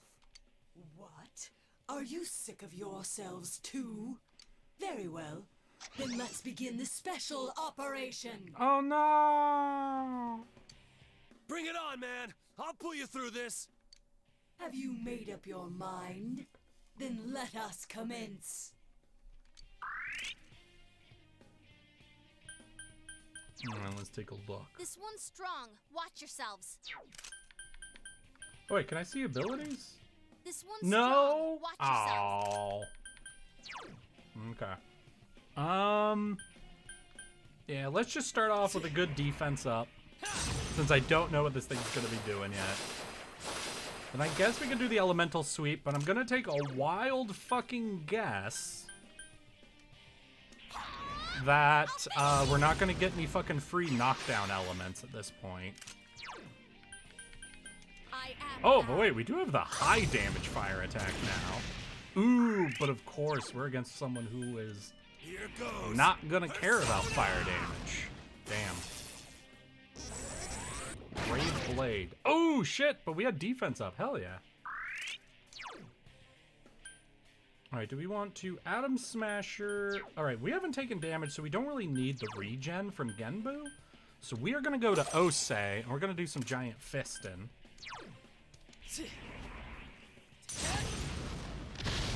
And now this might change, but if we're going up against just one attack, I think a revolution seems like a good idea to give us high crit chance, because even if they get some crit chance, I think ours is more important crit chance. Don't really need any healing. Fire's not gonna work, so do we just do fucking attacks open for a crit?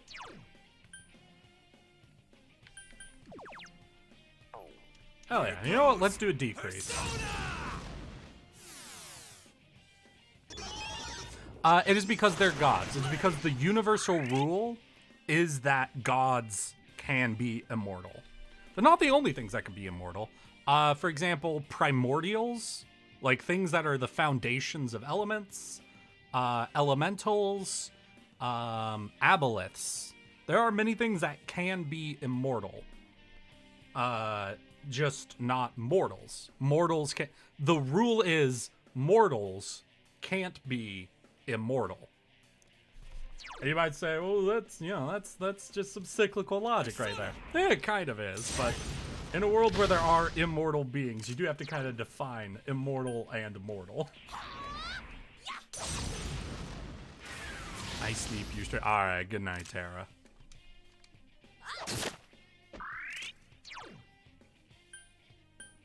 Here goes. Persona!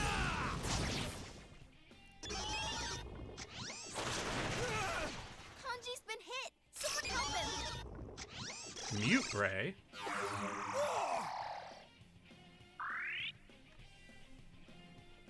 Kanji can't use his persona. Oh no, Kanji-kun. Take my hand. You get that boy up. Yeah, we're gonna black spot just because that's the really high crit chance. I feel like I could eventually philosophize my way into being a sane immortal given enough time. Well, if you're an immortal like a god, then yeah, you wouldn't be immortal, so you wouldn't be. Again, like I said, like if you want to go for sane and immortality, just become a god, and you get that, because the godhood is the second inevitable. That's just the thing, is there's a way around it, and that's just become a god. I thought Kanji was holding a toilet seat for a second there. Kanji can't use his persona. You're gonna attack, though. Yeah! Brave Blade?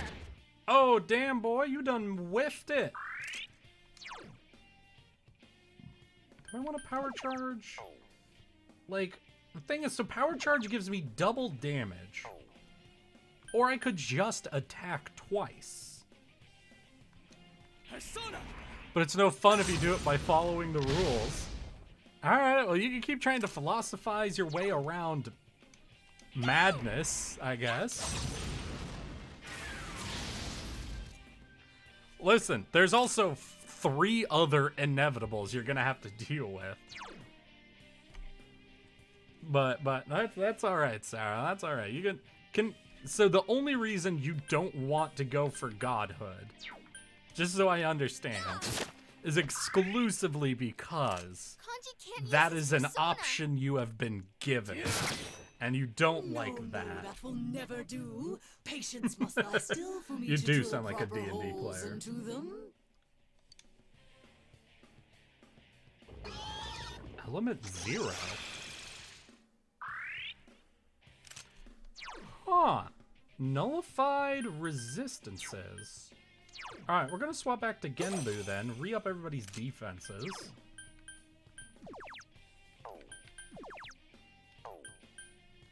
And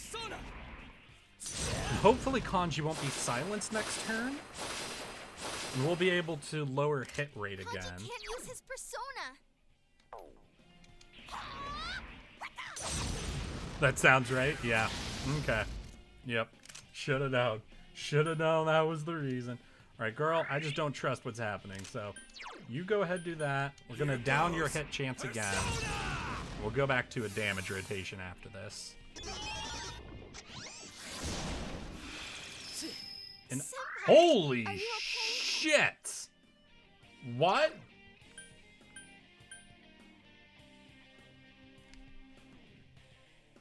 Alright. Alright, that feels like it's cheating, but okay.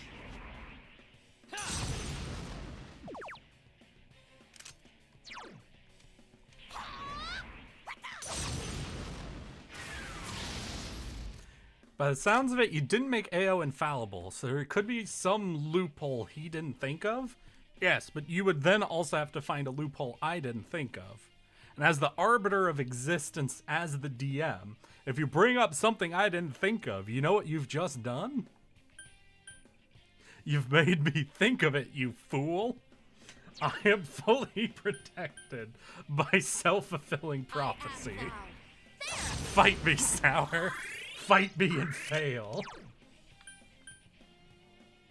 Here goes Persona! As we die. Oh shit, wait, I'm weak to lightning? Ooh. Woo, you're up. Time for a counterattack. Yeah, I don't think we're gonna swap, simply because I want my regen defensive Genbu up for whatever's going on right now. Okay, we're gonna go through a full attack suite, then we're gonna do the major heal from our girl here. I am thou.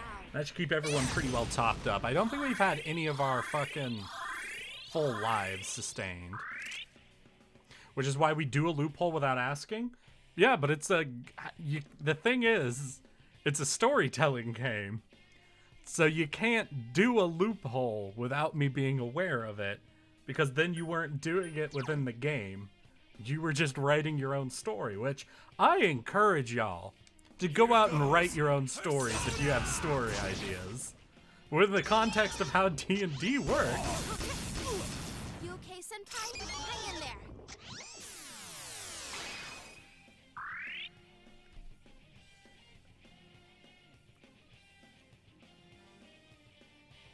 Woo, you're up. Time for a counterattack. We have recovered.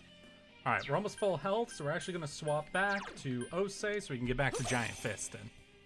Chie Senpai, your agility is down.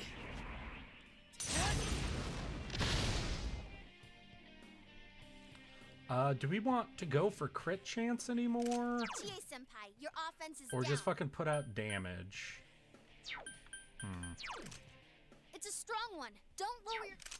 See, Eric, we do most of the steps of the loophole until... But how would you... No, but how do you pursue the loophole if you can't figure out the loophole without asking me about the loophole? Otherwise, you're just doing shit. What are you talking about? We guess. Alright, yeah, sure. Yep, you can be guessing, I guess. Guessing at how to gain immortality. Chie-senpai, your agility Do we need is to down. de-arma? I don't think we need to arma. Yeah, we don't need any of these, so I think we'll just do a normal attack. Just get some damage out. Maybe I should have used an item, though, like a smart bomb here.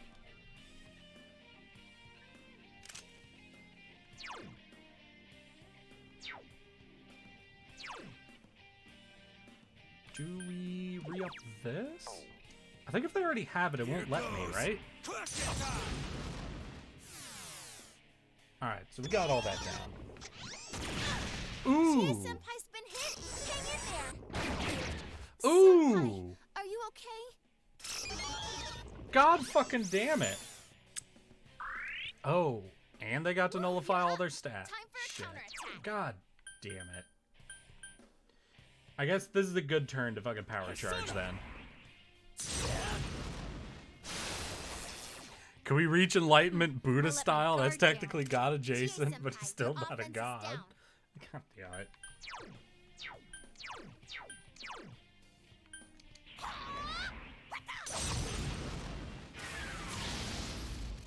Oh. Senpai, you're low on health. Be careful. I am thou. There!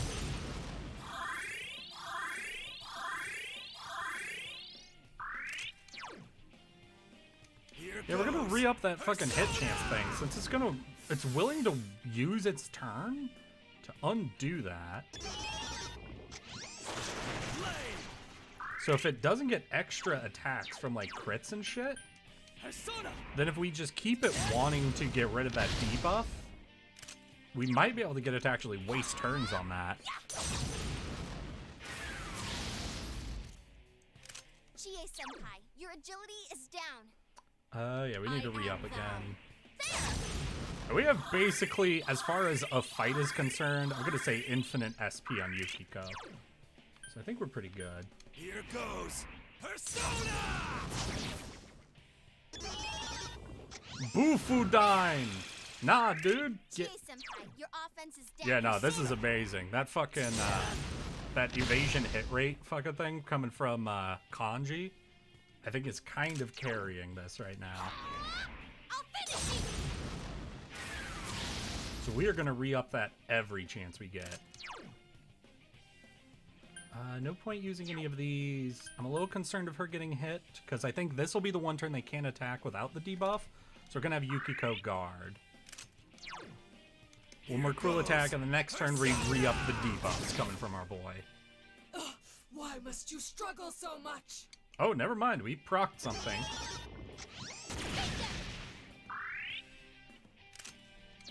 Oh wait, do we get even another turn with that debuff on? Eric, no reason at all. What would be the first steps to getting around madness? Finding a way to resolve the imprinting of memories, traumas, and habits on a soul. That's the number one thing that multiple different figures are wanting to resolve. The other way is just accept that you will go mad and have no cognition of what's going on around you once you become immortal. But I get the feeling you guys aren't super accepting of that result.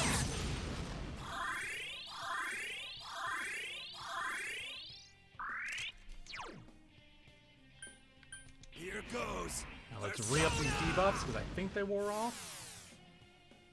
Oh wait, it'll just last longer? I'm fucking down with that. No! Hit! Someone help him!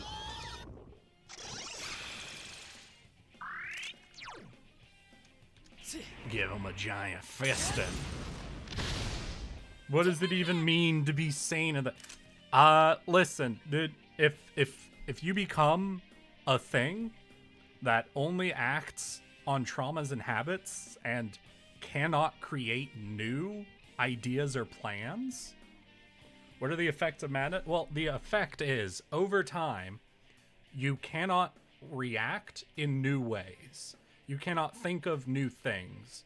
You essentially become a monster with a pre-coded existence of intelligence. The best thing to look at, actually, if you want to know where I was kind of inspired by this, is to look up what a demi-lich is.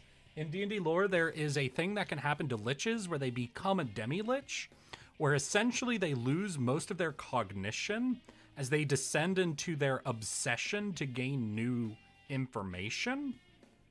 And that's what a demi-lich is it's just an undead lich-like being that no longer thinks exactly and just simply pursues and collects knowledge to no end besides the fact that it wanted to collect and pursue knowledge. Now, it's not necessarily like that would happen, though based on the way that Sour's talking, I feel like Sour would become a demi-lich eventually. But it's just you fall to your habits, essentially. You just become... What if one of your habits is just philosophy and thinking about things from different angles? Then you would become something like the thinker, essentially a being stuck in a constant philosophical thought of whether it needs to rethink its next actions from a new angle, and continually doing that. But as you arrive at the new angle you are thinking of, you realize now from this new lens, you need to think about whether you need to think of a new angle to approach a problem from. And once you arrive at that new angle, you now have a new lens you're looking through that will influence how you should think about perhaps finding a new angle to think about the thing. So perhaps you will pursue a new angle to create a new lens for you to look at, through which you'll see that before you can act, you should really look at your action through a new angle. And sorry, I'm just trying to really lay out sort of how that issue creates itself, you know? Why won't you lie down and die? You children can't do anything at all. Well, I mean, we can at least hurt you. We might not win, but we could clearly do things. Hell yeah. Thank you, Osei, for not being a bitch about lightning. This is definitely going to be a big heel turn. I'm a little concerned because our boy over here is running out of SP, and I don't know if I have any more SP items I can feed him to get another debuff out of him. But on Yukiko's next turn, we'll take a look at it and see if we can get this boy up, because we just need 3 more SP for 1 more cast. So we'll look into that.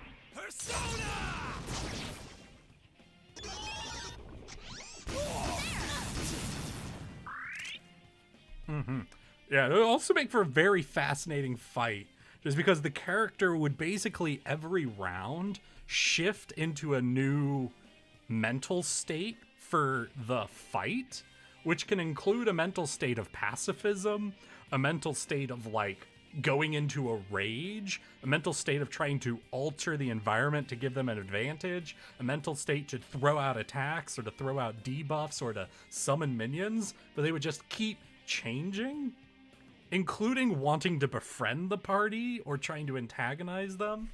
But you can also see how while a being like that is technically immortal, at the same time you could say, but they're not a person anymore, you know? Go! I'll finish you! That's sort of the amazing effect of the first inevitable. So let's take a look. Do we have anything for SP? HP, HP, HP, HP. We got a Snuff Soul for 50? Hell yeah. We'll re-up our boys so we can keep that debuff going. Here goes. How would he even attack? He'd be much too busy thinking about... Well, I would just... To make it, like, mechanically, you don't want to fight to have nothing happening, you know? Or an interaction with Senpai, someone you're to low have on health. nothing Be happening. careful. So, like, I would have them, like, every round be in one mental state and to act on that mental state. Because that's a lot more interesting than just having them nothing, you know? So, it technically, I agree, how they should behave would be different. But I think just for the fact that it makes a more compelling engagement with them, I would have them, you know, act differently Senpai, every you're low on round, but health. still Be careful. act every round. And just one of them flees. Yeah, no, that would be great. Imagine you encounter this dude, and he just goes through the personality of first, summon help, and summons like 20 fucking demons. Second personality is tries to befriend and apologize to the group. And then third personality just fucking teleports away. I am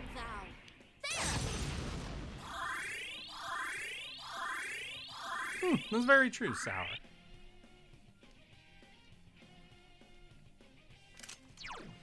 Alright, and we're gonna re-up our debuff. I think we'll have enough for one more a little later, too. Oh yeah, this is great. This is a great fucking tactic. I love this tactic. Just make them not able to do anything. Then beat them up and keep healing. Do we need to Mediarma? I think I'm good to do one attack. And then we'll Mediarma next round. Here goes Persona!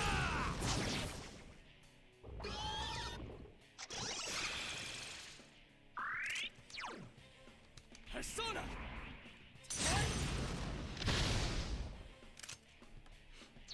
Hell yeah, Sour. And he teleports back 3 turns later because he realized he should have fought. He can't have people knowing where he is.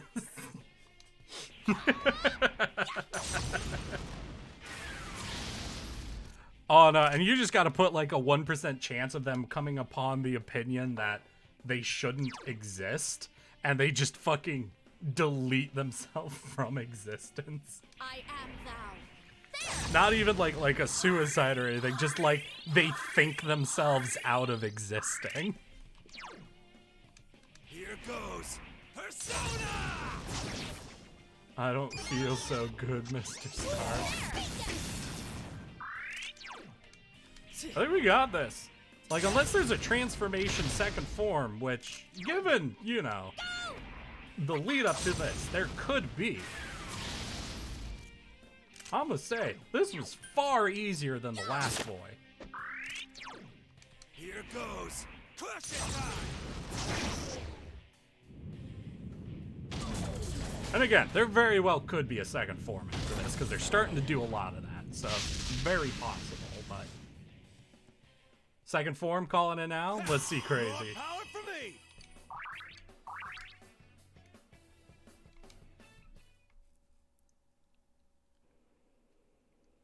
No, V, I read that. That's where I fucking... That's where I stated it as well. I found that so fucking amazing. Going back to souls, would it be possible to somehow eat your own soul? I don't know about the phrasing of eat as the chosen verb, but to burn away, make use of, or use the energy of your soul to achieve a purpose? Yes, definitely. I think there's definitely a way to make use of the energy that makes up your soul for another purpose. Are you awake? It's part of how Warforged move, essentially, as their soul is acting upon their shell, using energy at all times to move it to their will. In fact, that's why eventually Warforged will actually stop moving and eventually just sort of functionally die as they overuse the energy from their soul. No, I want to put it in my mouth and swallow. The thing is, once you took your soul out, you wouldn't have control of your body. I suppose a lich could swallow their phylactery, I would say you, being the soul, would not be able to swallow yourself. You as a soul could puppet a body and cause it to swallow a container of the soul. But that would be the closest I think you could get to that. I remember you all arriving, and... We could get around madness if we don't have a soul. True, crazy. But if you don't have a soul, you don't exist. God damn it. There are things in this world called husks, I will admit, which are soulless bodies that kind of move around, but they have no willpower or desires.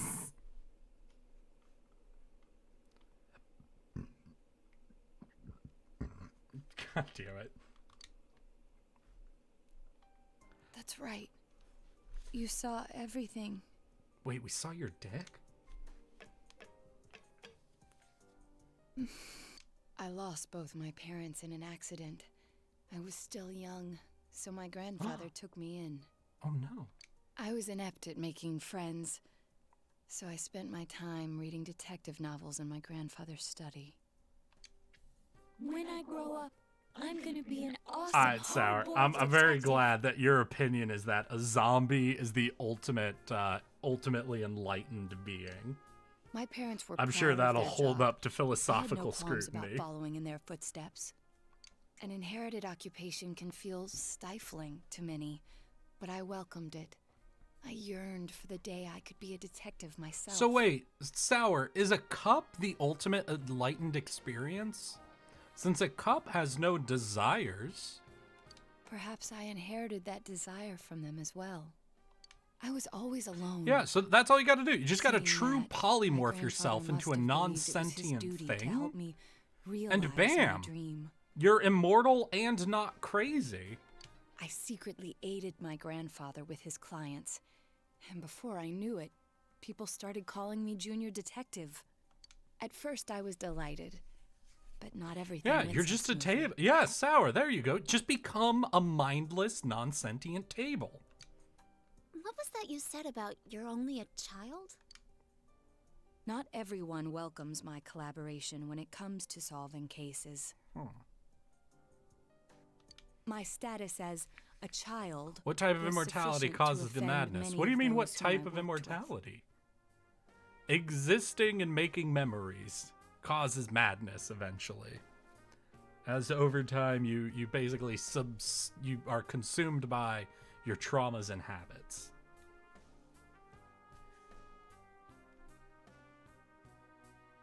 Oh no, gods can create and destroy matter. No, Sour, that there is no conservation of mass when it comes to gods. Were that the only issue, then it would have resolved itself with time. Those atoms can be destroyed. But though I will one day change from a child to an adult, Do you not like being a girl? Oh boy, here we go. Oh boy. Okay. Everybody brace yourselves. Is that why you always dress like a boy? my sex doesn't fit my ideal image of a detective. Besides, the police department is a male-oriented society. If they had the slightest concrete reason to look down on me, no one would need me anymore. You don't know that. So you idolized characters that are traditionally male. So you dress like a male, or you identify as a man, or like. Hey, you must know All already right, that what you yearn know, for we'll just- isn't to become an adult or become a boy. Oh, it's not. Well, I'm glad Yukiko. I'm glad you get to tell us what Naoto wants. All right. No, Yukiko, tell me, what exactly does Naoto want?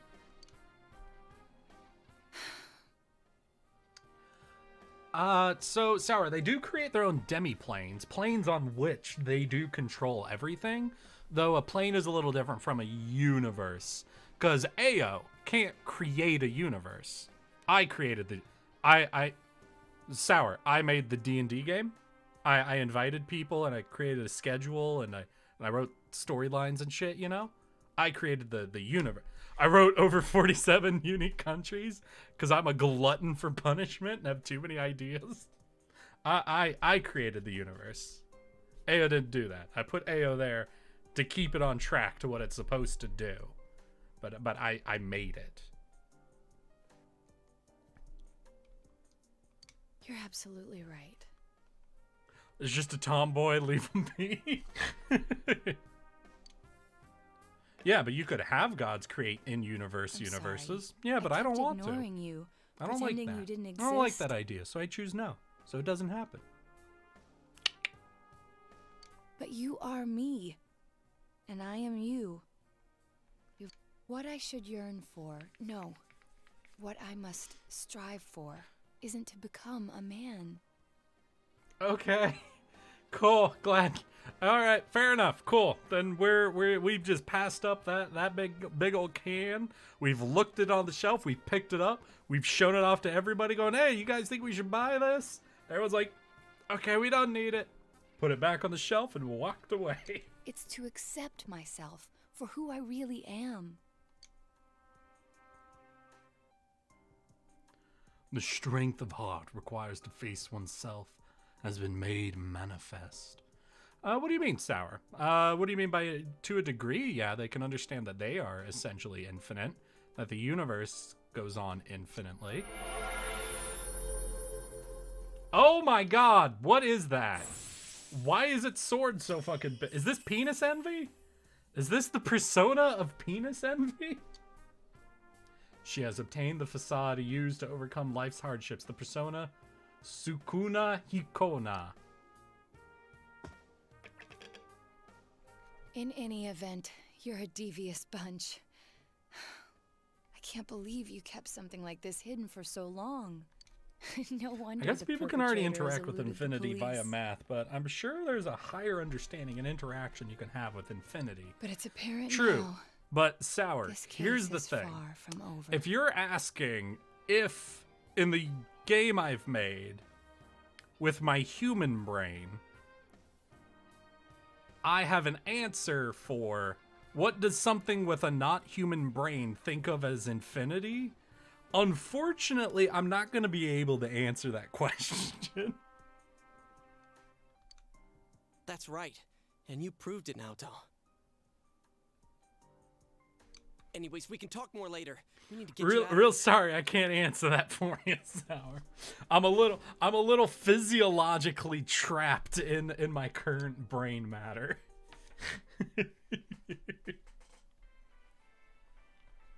Hey! Hey! Oh, Sour, you'd think of the answer to what does something that doesn't think like you think like? All right, Sour. How does something that fundamentally does not think like a human brain think of infinity as? Answer me that question. But you can't answer it via thinking like a human brain, okay? You've got to think of it She in a way really that put her a life on god the line for infinite this. being would think about it before you answer. But without her efforts, we'd never have realized that the culprit is still at large. You're large. You're too frickin' reckless, damn it. I never doubted that you'd all come for me.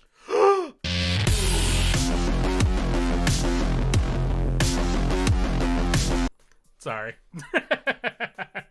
Although the reality turned out to be far Dog beyond brain. what Oh I'd shit. imagined. Sour do have dog brain. I forgot.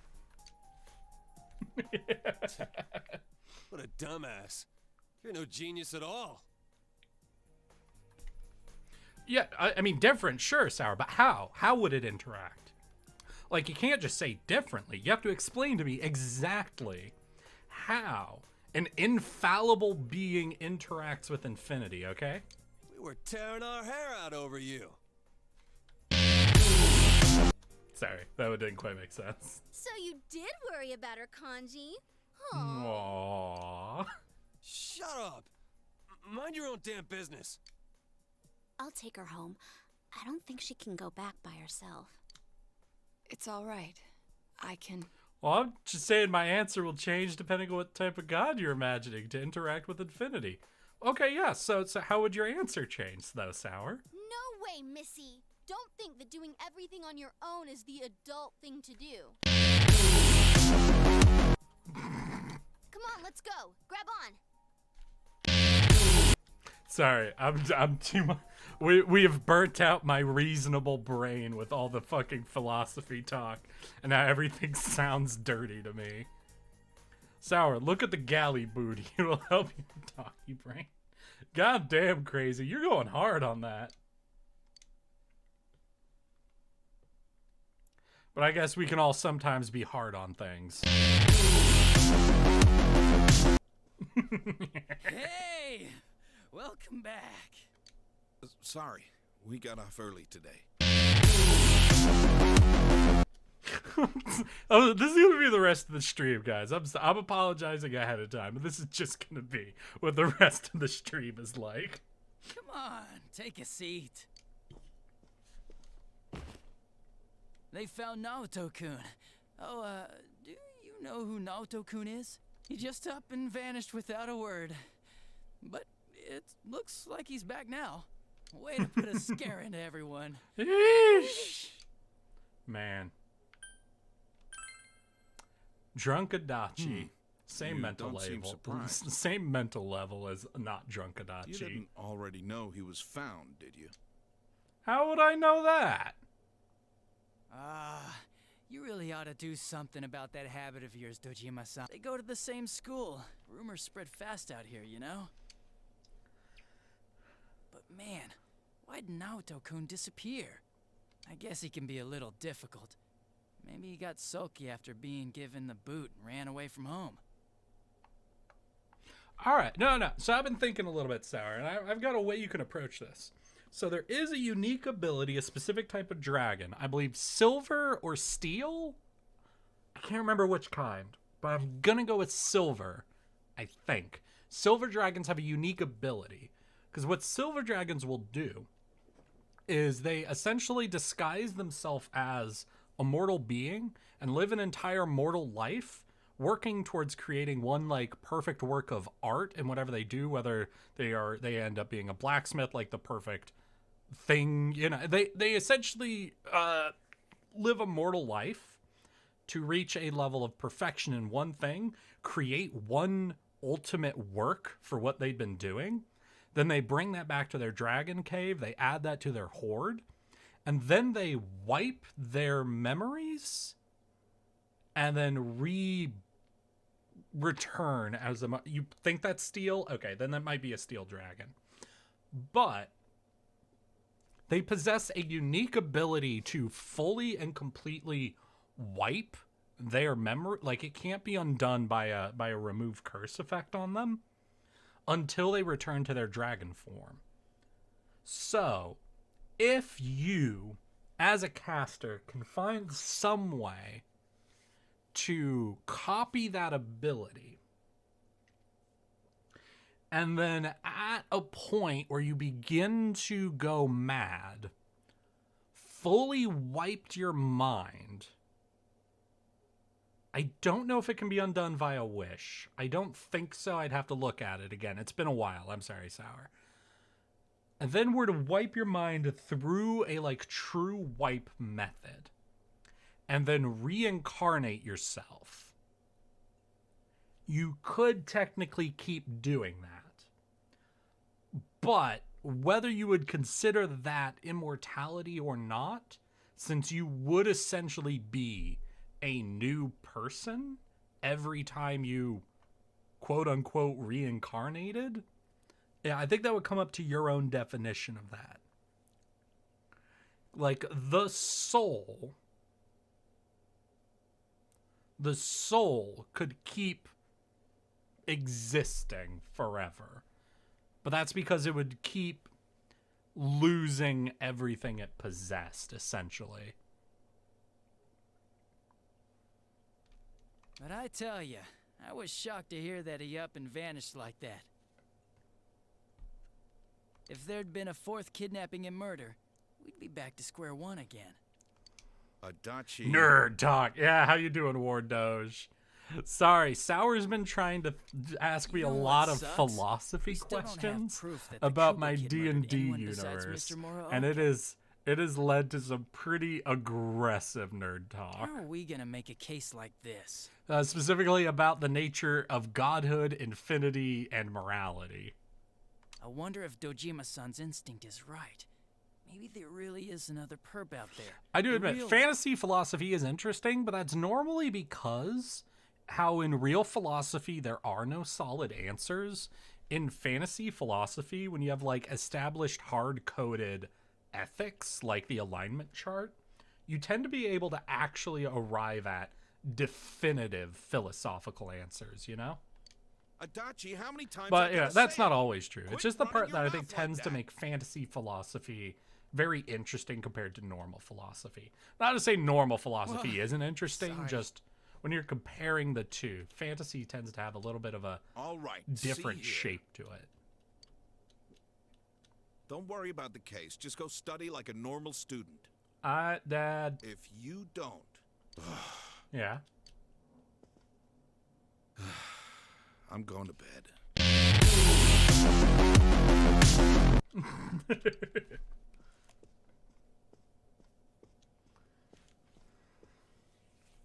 Sorry, I killed the mood there.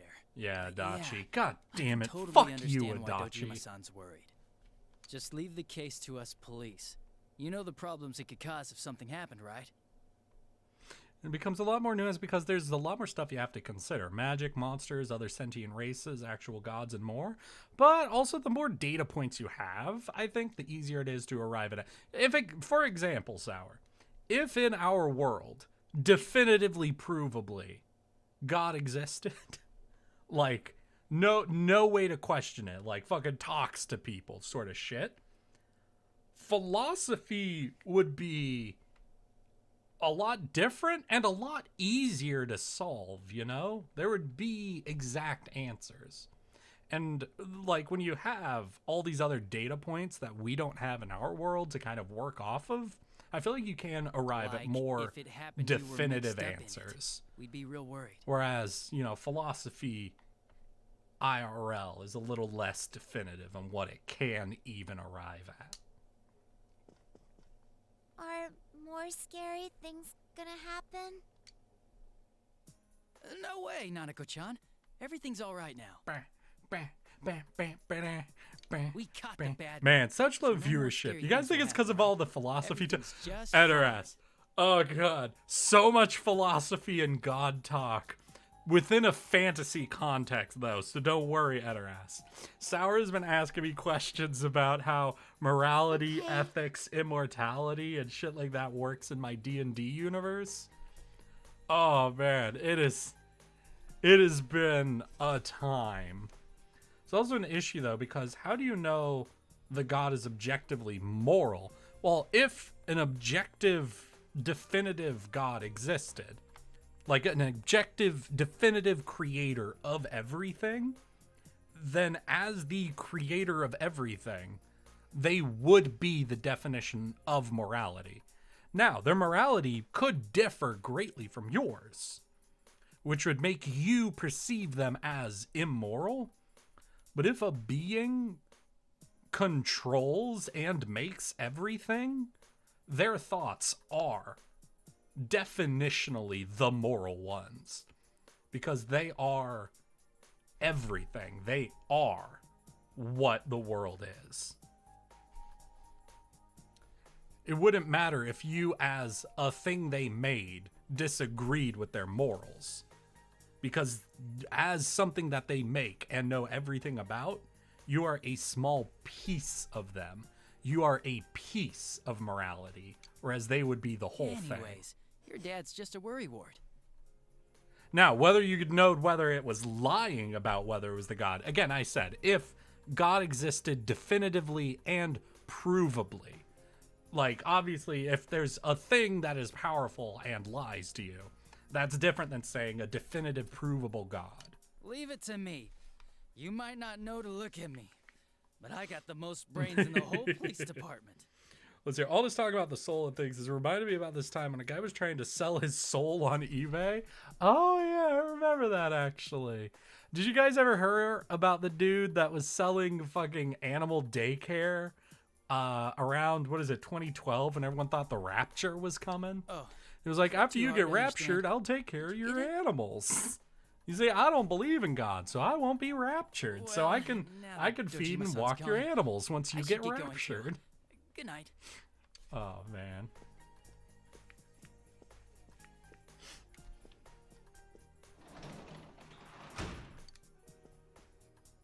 What does got brains mean?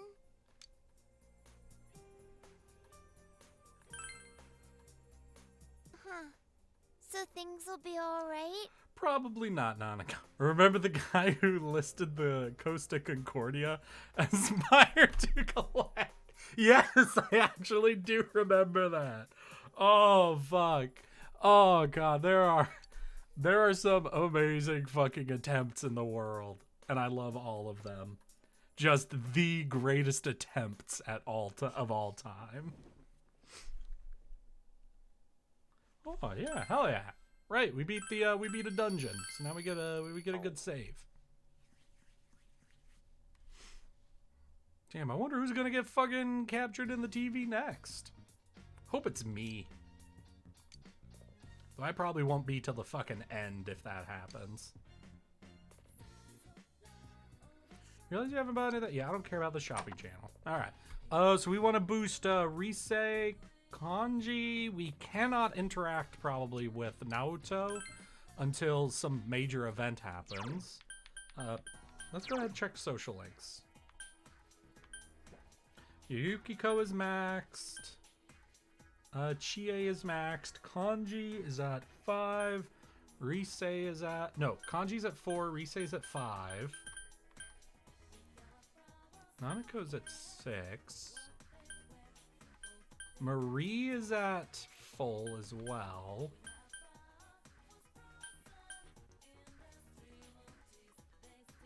Yeah, so I guess just fucking Rise, Kanji, and maybe Nanako if we feel like it. God, the whole Costa Concordia thing was just an absolute fucking shipwreck, I suppose, would be the best way to say that. Oh, God. Hey, girl, we can get updated. Wait, we can hang out with you again. But we've already maxed our social link. Hey, chat, I need help. What happens if we hang out with Marie after we've maxed her social link? Does anything happen? Or is it just like a time sink?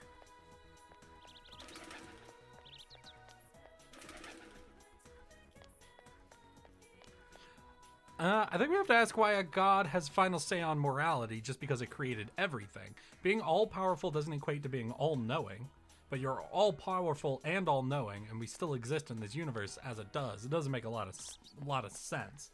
Yeah, true enough, Sour. And I'm not going to be able to fully answer the all-powerful, all-good, and all-knowing question, as I think at this point, for people who are regulars and have heard me talk long enough, you probably know kind of where I lean on that. But, nothing I think. I'm not sure, though. Okay.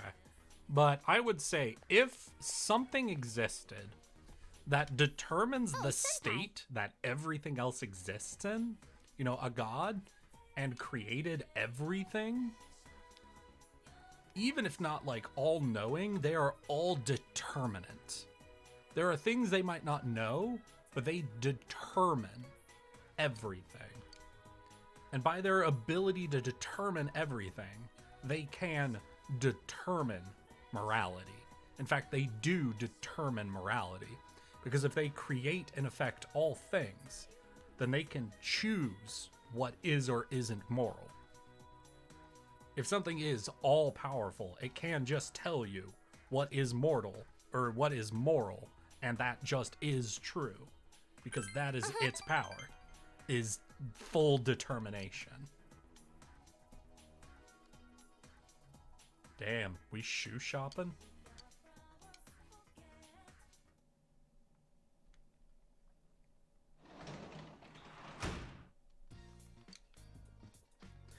damn. I guess we're gonna do, I think I have a book. I think I bought a couple of books, so we should be able to do some reading, even though we're fucking locked in.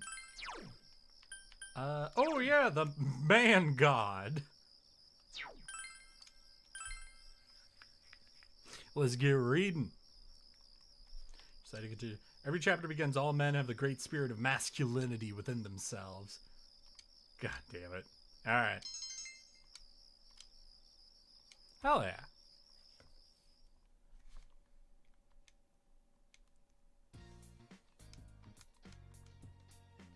Today is Respect for Aged Day, so you have the day off. Oh, nice.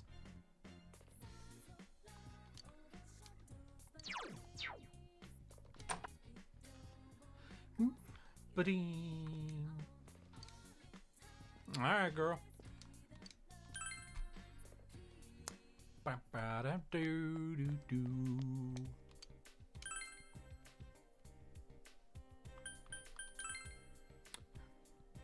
Hey, yo, anyone out here? Alright, we can change up Yukiko power. But before we do that, we're going to see if Kanji's out and about. Because if Kanji's out and about, I'd rather push his relationship forward than just try to earn a Risei, a new edit to an ability. Alright, looks like we're getting a Risei edit. Let's fucking go. Honestly, everything she gives us are just passives and really good, so I do not mind getting a new Risei passive. Hey, girl!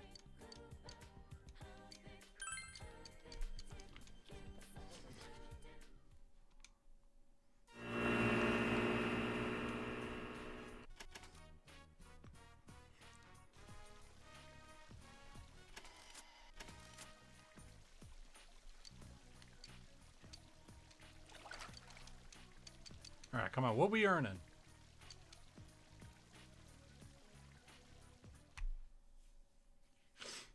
Or do we only earn something once? Wait, is there no point after we've interacted with them once?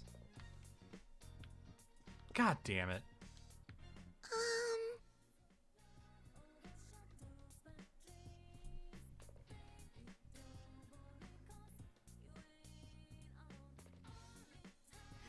I never really thought about it. It's sort of confusing to me, though. If it decided that its morals are objective, then it being all-powerful would give it the power to do that.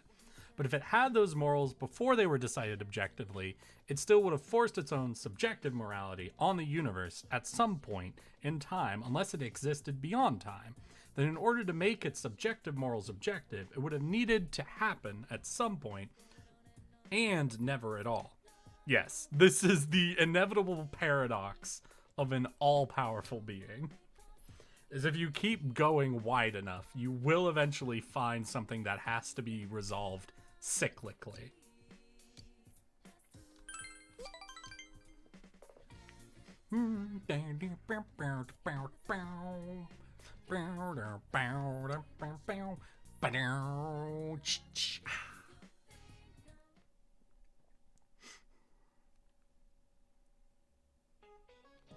Oh, damn, we about to get a question.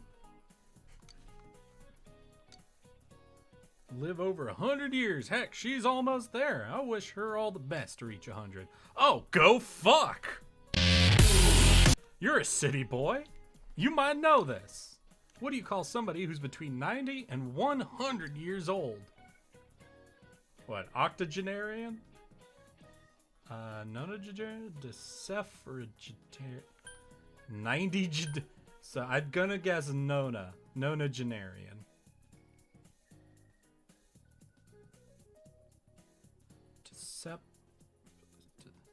Because what's octa? Because if octa can just refer to over 80, then I'm gonna guess nona is over 90. I'm amazed by that brain of yours. You're close to your grandparents? Nonagenarian is somebody in their 90s. Ah, there we go. No clue why I know octogenarian, but not nonagenarian, but oh well. Say, why don't we practice gate balls so you'll be able to play it with your elders? Yay, knowledge. Oh, but hey, Wardoge, how's your day been? Sorry I didn't ask right when you popped in. We were delving into shit. Wait, someone else also shut up. Fuck.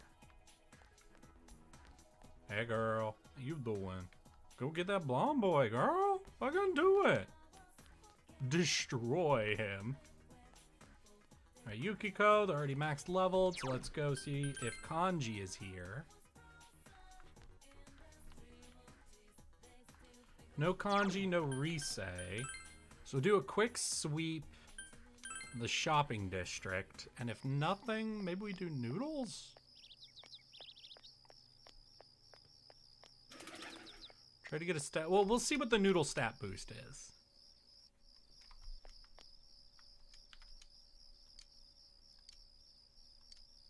Courage, okay. Well, not right now. I gotta sweep the place. I gotta see if there's anything else going on. Alright, let's take a quick look at our own stats. And so we don't need any more expression. We could use a little more courage and everything else. So yeah, I guess we could do a courage meal. Alright, let's go get some courage noodles. Noodles with courage.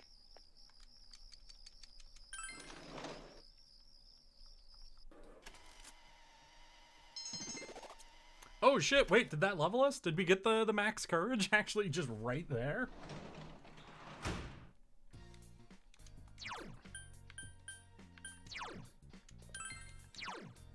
Hey, yeah, so diligence, understanding, and knowledge. So we could actually just go up to our room and do a study sesh. Or we could hang out with Nana. Let's see, if I don't hang out with Nana, I can go check if anyone else is out and about and try to further some more of these relationships I'm trying to boost, because it now seems to be going slower. No. We'll hang out with Nana. Oh, wait, not ready to advance yet? Does that mean I have to wait for an event, or does that mean I'm just nowhere close and I need to keep doing it? We'll spend time. We'll keep spending time with Nana.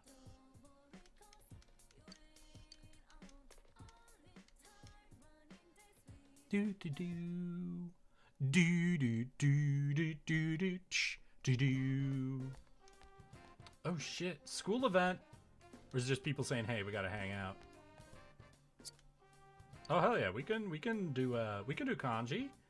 I think I would like to see if Risei's available, because getting some of her passives up, I might be a little more powerful than Kanji's, especially because we might want to see what Naoto is like in combat. Because while I'm definitely keeping the Dragon Sisters, and I don't want to get rid of Kanji, since he also seems to set us up really well for boss fights, we can see if Naoto brings something, and if Naoto does, then I would want to, if I had to replace anyone, it would be Kanji.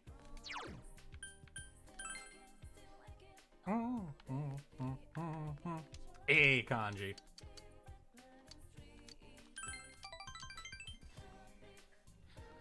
It's don't do.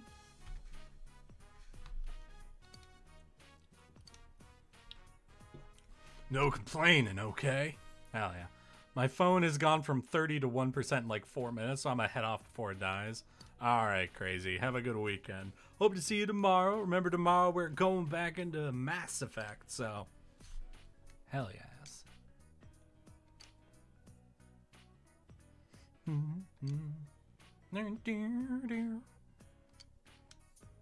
But I want one too. God, I wish I could have seen what the yellow bunny looked like in its model form. Where'd you buy it? Just tell him the truth. This old man here made it. Just tell him the truth. I made it. Aww. Oh, God, gee.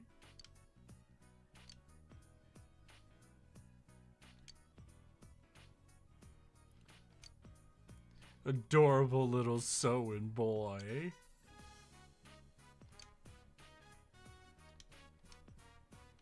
I'm not that old, damn it.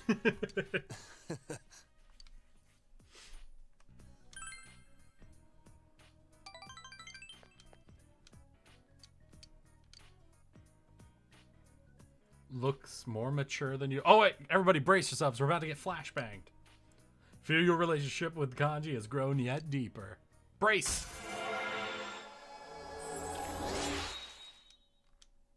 Alright, what do we get in combat now? Can now cure severe ailments. Hell yeah, my guy. Beautiful.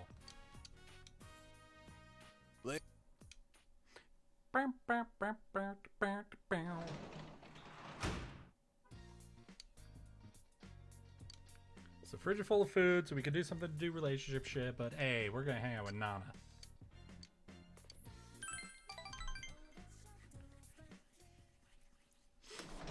I'm home. Oh shit, wait, if we're getting an event, I think we're about to actually up with Nana. Welcome home! Dad! Sorry.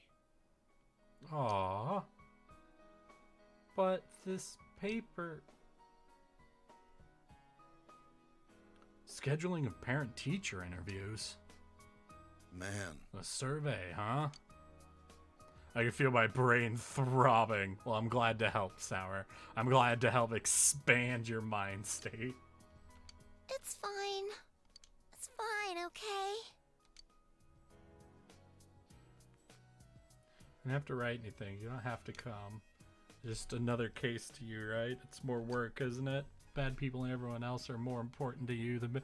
Oh! Oh no!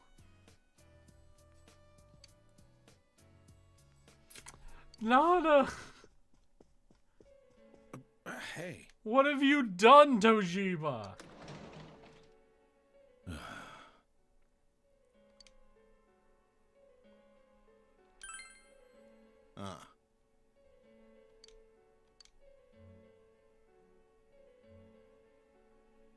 I'll go check Junes. Yourself, you look around the shopping district. Alright, I gotcha.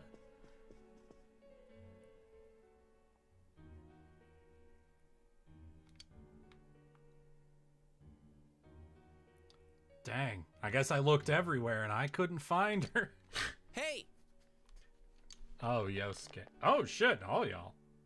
Ran into Dojima at Junes and he told me what's happened. Sheesh. We got a call from Yosuke-kun. I'm sure if we look, we'll find her.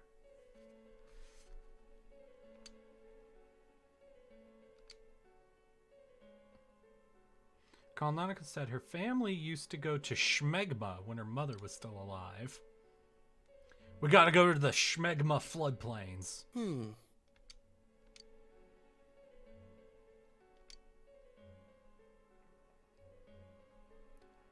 Hell yeah. My guy, why are you still just holding your coat over your shoulder? Put it on or leave it. It's not that important in this situation. Nanako. She went where? To the Schmegma flood. I think it's Samegawa, but I just like saying Schmegma.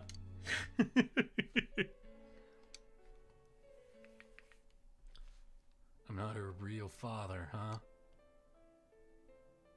Please.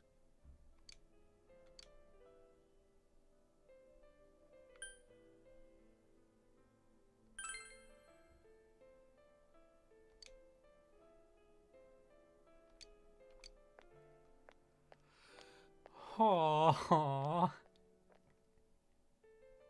Hey, Nana. Cousin, once again. I expect no less from the foreskin.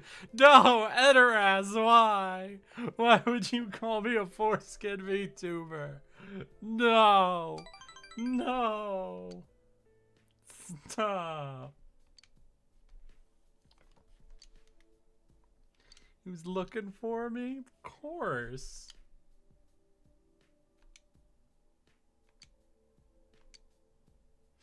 Aww.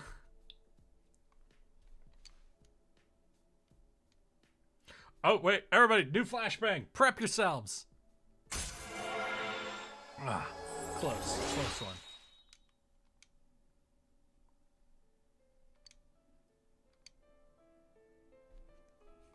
Dad must have forgotten Mom. There aren't any pictures of her at the house. He probably threw them all. Aww.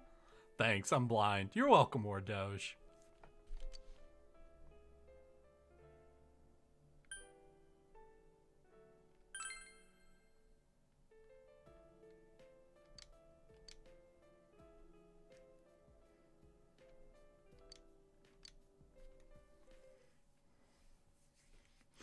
Oh man. Well, Edoras, how's your week been, my guy? I don't think I was able to catch up with you. Y'all having good times? Anything exciting happen at work or school or whatever the fuck some of y'all are up to? A lot of people. I wonder if we'll have a Risei day. I hope so. I want to see what our next fucking unlock is. No? A fucking Risei? Fine. We'll just see if we can hang out with Kanji. Yeah, we'll just hang out with Kanji since Risei fucking hates us.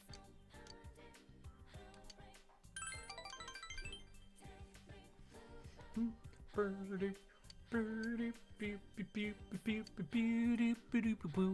had a pretty good week. Nothing exciting though. Oh, okay, Adoras. I gotcha. I gotcha. God damn it. I can't go out. Fine, we'll see if I can fucking steal some of your food, Dojima.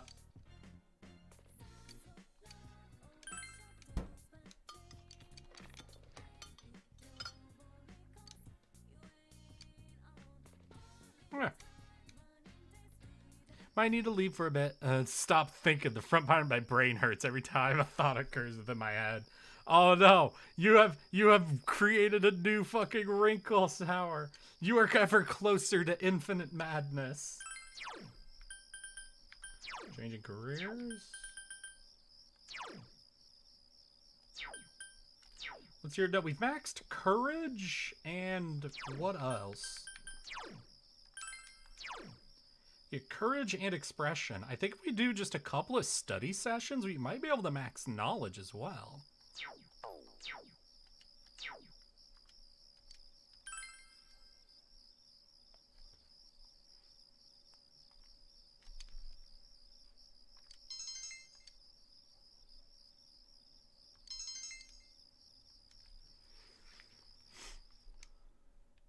Well, we'll have to see, I suppose. Let's head out. Let's see if we can fucking boost up Risei or Kanji even more. Wait,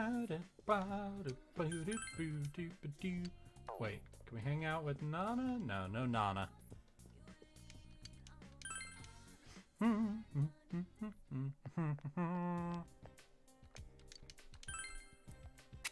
You will one day become the infinite thinker, Sour. You will be trapped in an ever-changing state of mind. Hey, Risei!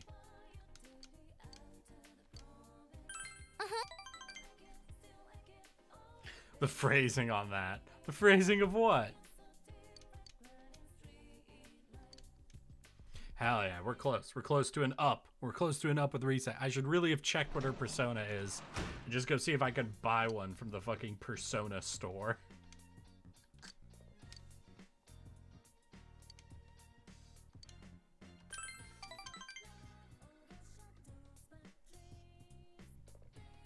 I thought the idle was an aisle. Oh.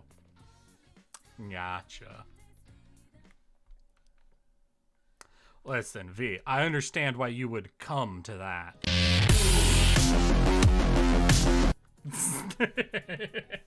Japan developed its own mathematics called Wasan that originally crossed over from China.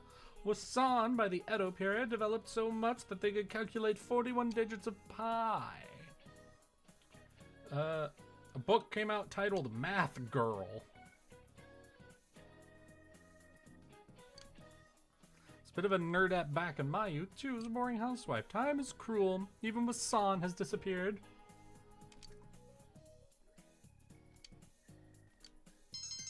Oh, more knowledge. Did we boost? We haven't boosted, damn. War Doge, what's that? Is that sleep? No, oh my god. Oh my god, oh. Oh my god.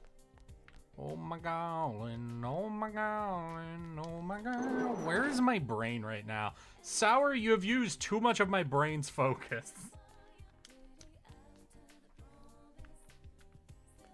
Hey, Rise, what's your persona? What is it? Oh. Rise is gonna become closer soon. Oh wait, does she not have one? Okay, lovers. Gotcha.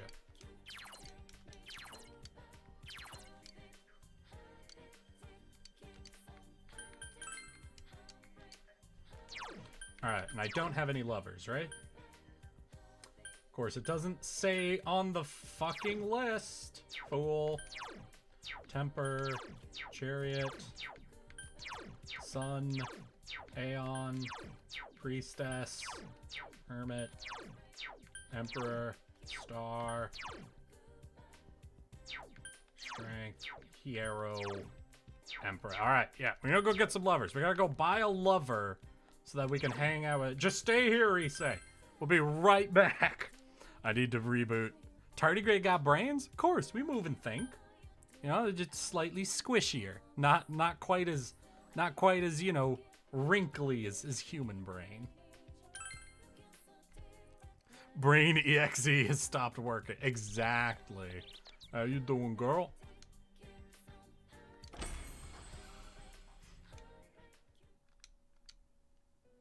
Hardworking your connections. Please take the small gift.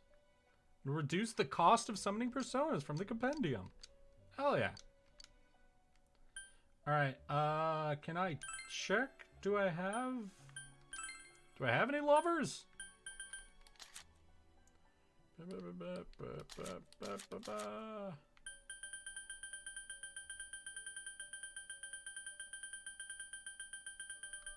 I have no lovers. I have no bitches.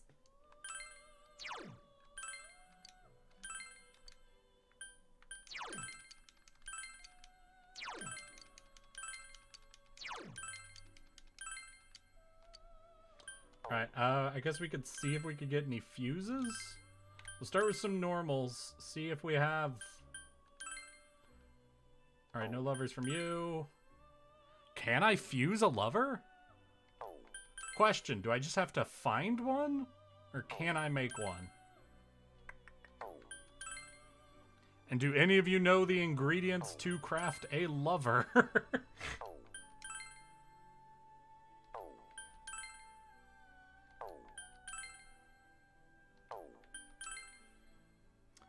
I just thought again, where is the car driving to? What's it driving in?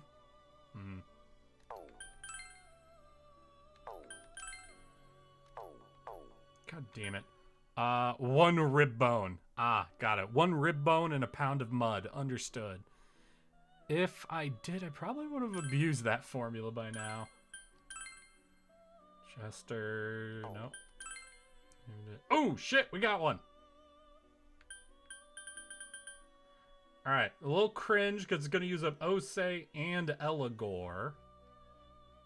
But I just fucking saved them, so I can bring both of them back exactly as they are now. So, should be fine then. Sure. Oh. Anything super cool? Automatically revive with 1 HP when killed by light magic. Power charge is pretty cool. What? Oh, and I get 4 choices. What are you really good at? I mean, you got a lot of magic. So we'll grab the Miragi. Mabufu.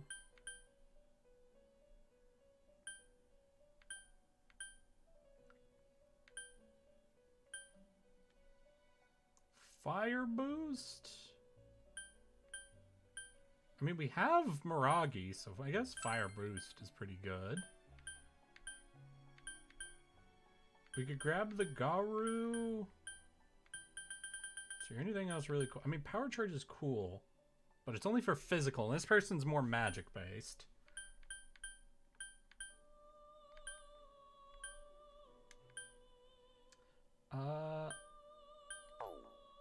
Shoot, and I gotta check what their resistances are, actually. How do you feel about light? You don't care about light. So that light resist, I don't think is worth it.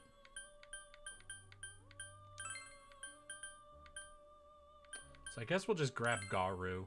Just give her another element to have.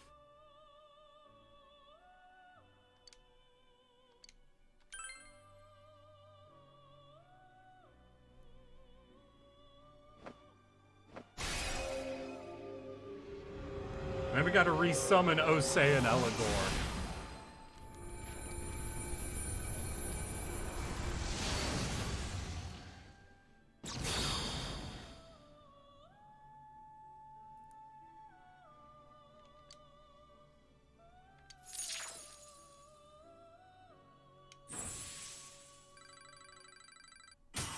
Ooh, level 43. Hey, and that means you get whatever Tentafru is. Alright, I don't really care about Panic, I don't think, but alright. Ooh, Energy Shower. Now we get to see what some of these are. Okay, Cures, Enervate, and Exhaustion on the whole party. Increases the odds of inflicting Panic. Moderate, restore health, dispel Panic, Fear, and Rage.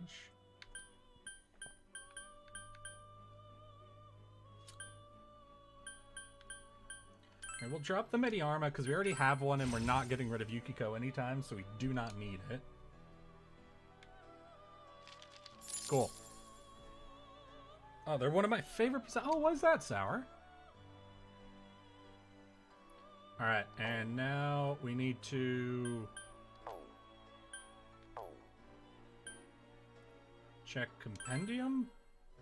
View Compendium. We need Osei. And Eligor.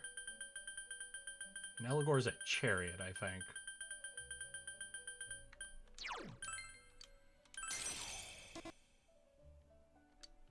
Oh, okay. I was about to summon him twice. Got it. Good. Well, that's all we needed. All right, now we got a lover. So now we can go back to school to hang out with Arise.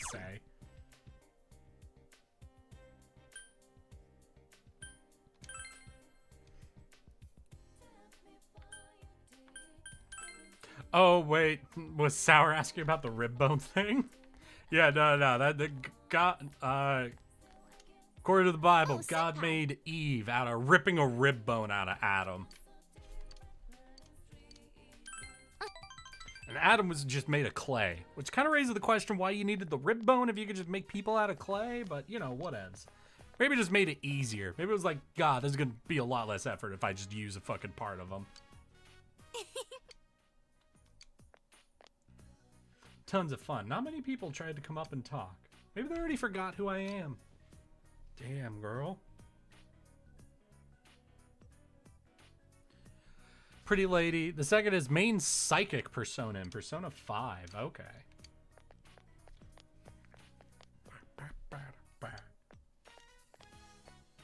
Oh, this dude. Yeah, the former manager.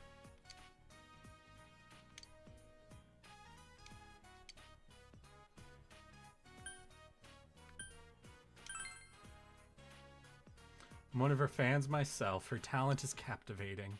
Rise always looked forward to this girl's letters, so I...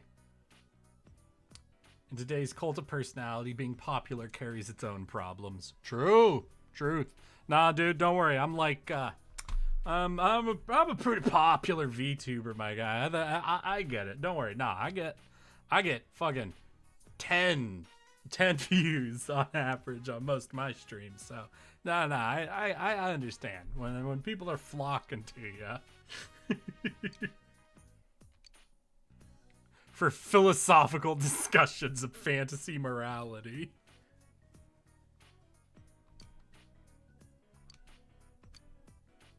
Tez, oh no, not complaining. This is just me. I don't know. I love just the idea of being like, oh, I'm a bit of a celebrity online. I got like 10 viewers, you know? I'm kind of the king of Twitch. damn, she's so angry. Gee.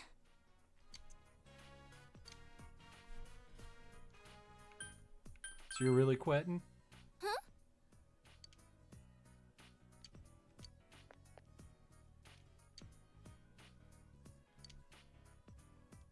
I see, but it came all the way out here for this? This girl is a middle school student. She writes to me all the time. She's a public service campaign to stamp out bullying. She said it inspired her. She wrote that she wouldn't let bullies get her down, that she'd try to make friends. Ever since then, she wrote me letters. This happened to me today. I was able to say this, stuff like that. Aww. Still, every time I read her letters, I felt like Reset actually meant something.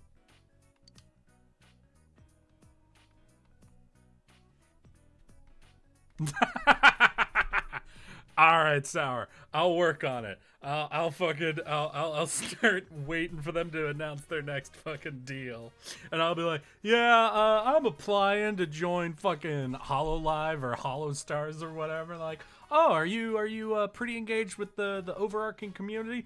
Nah, not really. Are you excited to be part of our program? I think it's good. You know, I was pretty happy with what I was doing before, but yeah. So why do you want to do this? Well, one of my viewers said it'd be really funny if I did. So that's basically all the motivation I need to commit to this. Oh, fuck.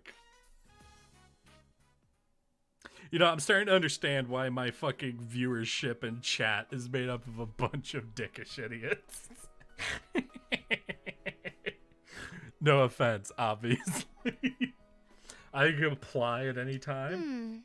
Really? I thought like all the groups really made their, like, when they're fucking recruiting people really fucking big so that it pulls in at more attention, you know? Before I quit, there was a talk about a part in a movie. She sounds like she was really looking forward to it. Please get well soon and come back, she says. Aw, Rise.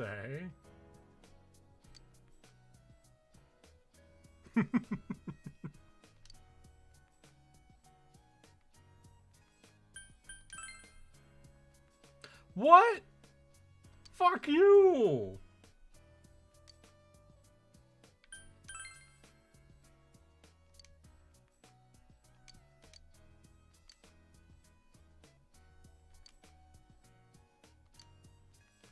Aww. Bow, bow, bow, bow, bow. Maybe I'll just inherit the tofu shop. Aww. If you go to HoloLive website, there's a whole apply section. They let you fill out a little Google sheet. Alright, cool. I'll think about that. I don't know, guys. Would you like to have a stream that's just me having that on screen, filling out a fucking HoloLive and then HoloStar application?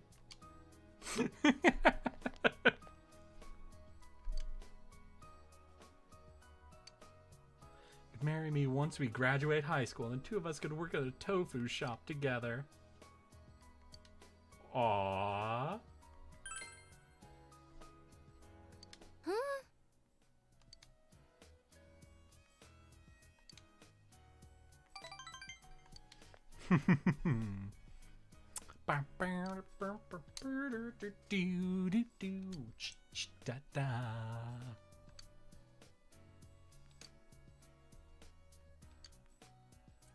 Oh wait, are we about? Everybody brace yourselves. Ah! I didn't brace enough. Alright, what do we get? His determination has been enhanced. She will now precisely identify an enemy's weakness. Oh, hell yeah. That's exactly what I wanted. Would it at most take like 10 minutes to complete? I have a factoring into the creation of a 5-minute introduction video they want you to have. Oh, God. Gross. A 5-minute introduction video? Hey. I'm Eric. Here's that one. I'm a tardigrade. Now let us stare into each other's eyes silently for the next 4 minutes and 30 seconds. As we think about how deeply and passionately we wish for this introduction video to end.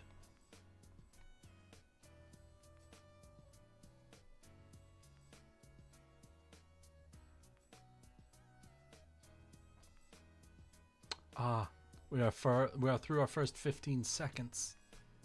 Just 4 minutes and 45 seconds left to go.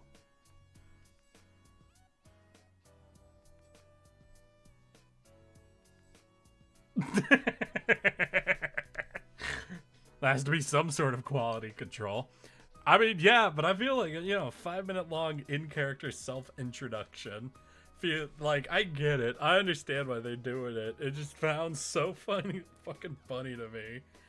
I don't know. I did fucking applications for like acting gigs and shit. So I'm like, listen, you guys like, do you want like a fucking pre-written monologue that people can use, or like something a bit more standardized, or no? Just fucking go ham? All right, fair enough. I'll see you later, senpai.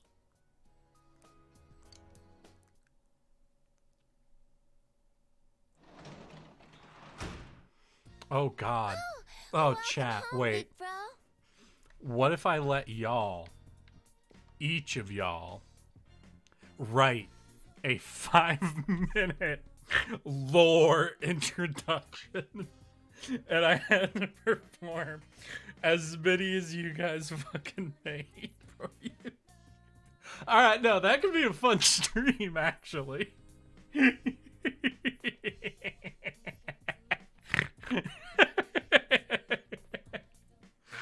Oh fuck.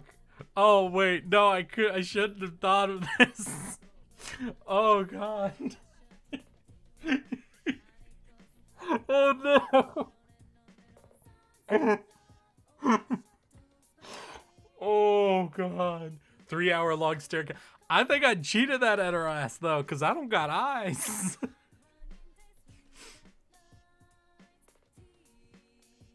And that's fine, Sour. I'd then have to perform it though. It'd be on me to fucking perform it. Yes, hello, I'm Eric. I'm tardigrade. Much fun! Oh god, I don't know why this is so fucking hilarious to me.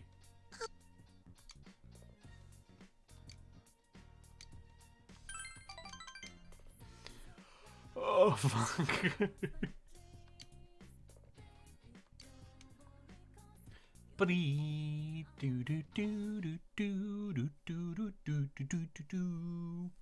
Oh man, and each of you gets to pick a background song during the 5-minute performance. And I just put it into song requests. And I have it fucking blaring. So it's really hard to focus on reading the script.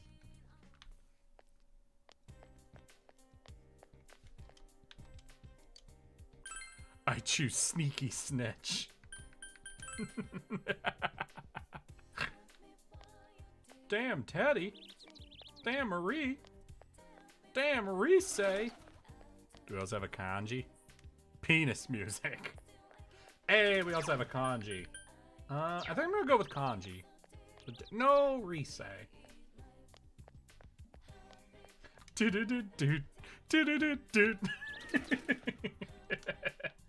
Great choice. Great choice of music.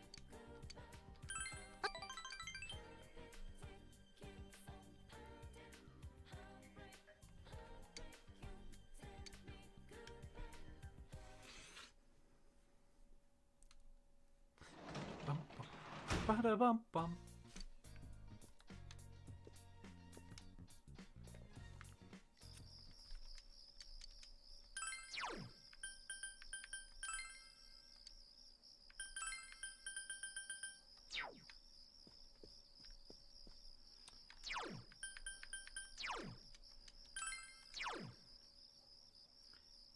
Not diligence and understanding. Do any of my jobs give those?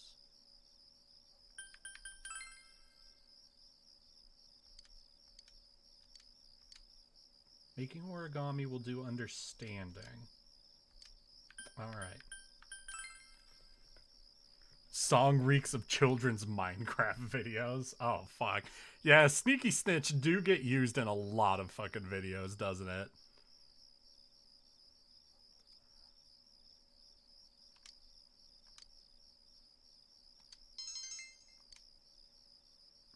Who'd these cranes go to? A cute girl! Oh man, you work even faster because of the power of boners. Oh no, pace slowed down. Got it. Oh shit, lightning storm this evening. Hell yeah. Alright, no one here. Can we hang out with Kanji or Rise? Alright, we'll just go down the stairs, check for Rise. No Rise, check practice room. No Kanji, so we'll go into town. And, ooh, we might be able to do a meat bowl day, actually. I don't know if that, because it could hit my 2 already full stats, and that would suck.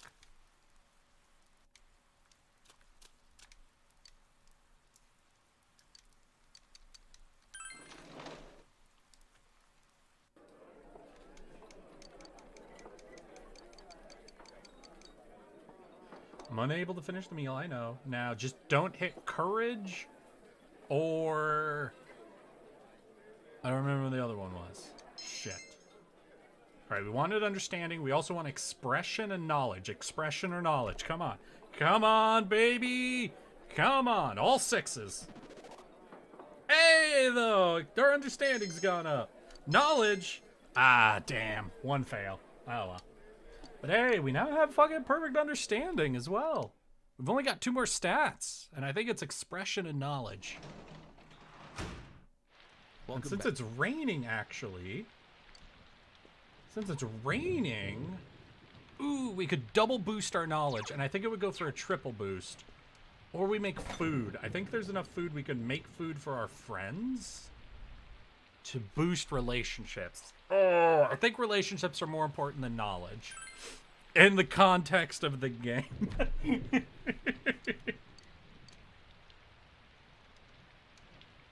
Alright, you boiled the spinach. What should you do with the hot spinach? Strain it? Yeah, right? I mean, if you don't strain it, that could be a problem. Let it cool. No, don't let it cool in the juices, because then if there's any oils that came out, it'll fucking coagulate. So I guess we'll strain it.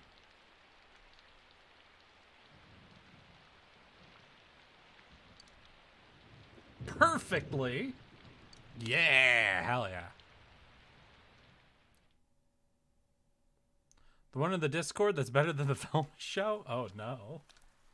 Oh, senpai. Hey, Rise. How you doing, girl?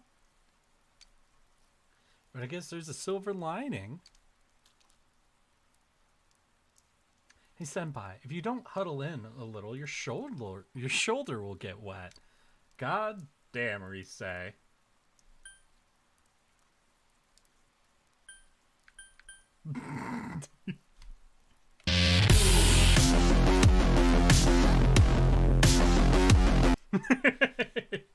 Maybe you shouldn't say things like that in front of other people. I think it might creep them out. Oh, no.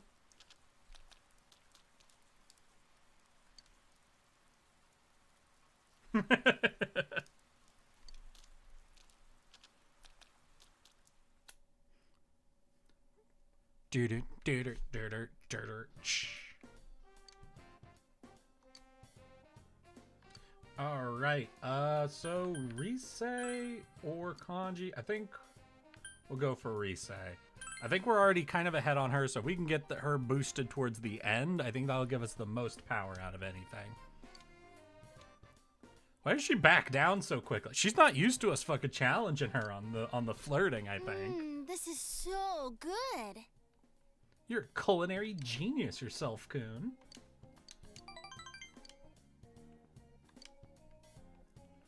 Boom! Hell yeah. Alright, let's hope we can hang out with Rise now. Take immediate advantage of that.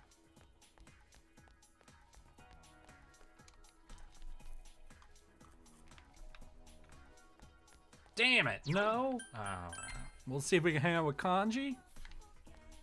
Yeah, alright. We'll at least get something in.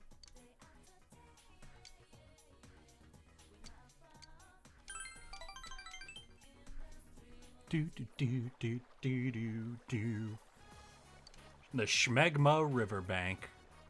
Can't get this place out of my head. I know, it fucking offends the senses, Kanji, I agree. Keep wondering if that rabbit the kid tossed out might have washed ashore around here. If he finds it now, he'll just feel bad. Not that I'm wading in today or anything. Damn.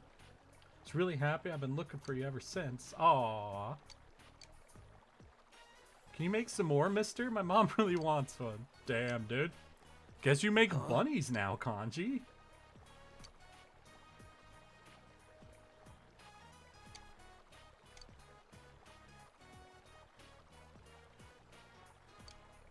Hey, he's back! The light giver! Hey! Oh, ooh, 24 months?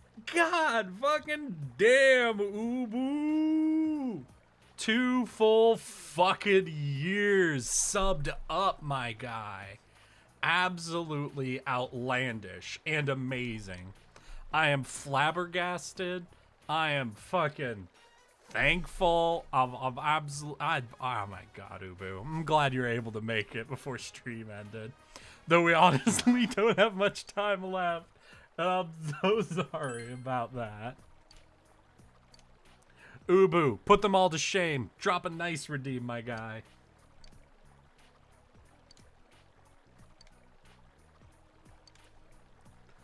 Embarrass the lot of them.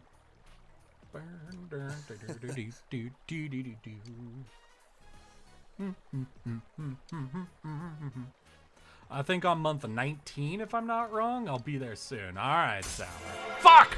Oh, I wasn't paying attention. Oh, God. It's so bright. Ugh. Hey, V. Thank you for the 1 year and 9 months, my guy. Oh, shit. Oh, shit. Power charge. Yes, we are getting that somewhere. We're keeping this. Keeping this. Keeping this. Keeping the... Fuck. I don't want to get rid of any of this. Oh, all of this is fucking how I play him, but Power Boost is amazing.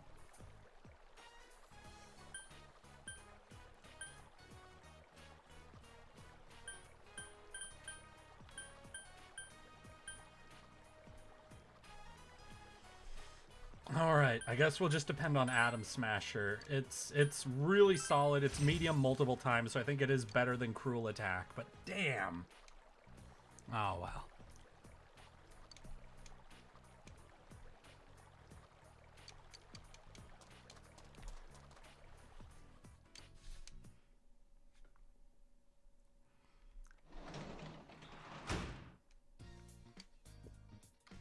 Hey! Alright, we can hang out with Nana. And then I think after school, we're going to be saving and quitting here, guys. Because we are now past our time for today's extra long stream with y'all. Lost a paper I was supposed to return to school. What should I do? The teacher would yell at me. I'll help you look for it.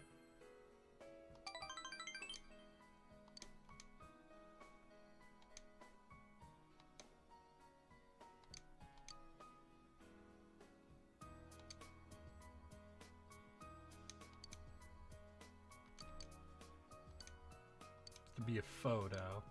Oh no, is it a photo of your dead mom? Damn, dude, I'm sorry to hear your dead mom died.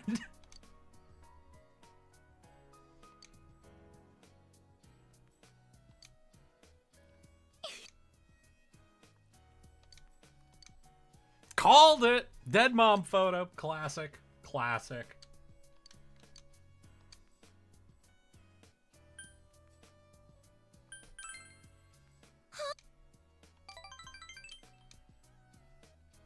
After Mom died, I was lonely, but I'm not the only one who's sad that Mom's not here anymore. Hey, more than likely sour cake. Thank you for the 6 months and 2 weeks. He was lonely I don't too. know how I feel about talking about the goths in sorry, this Dad. manner, but all right, last one. All right, y'all.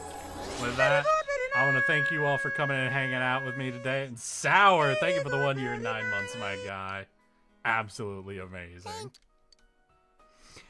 Thank you all for coming and hanging out with me today. Remember, tomorrow we will be streaming again, but we will be doing Mass Effect Andromeda, continuing on ahead with our flummoxing experience with fucking their scene and fucking quest design choices from beginning to end. I hope you all had fun coming and hanging out with me today, even through our big philosophy talk. And I hope you all have fucking exciting or at least positive weekends planned ahead for you.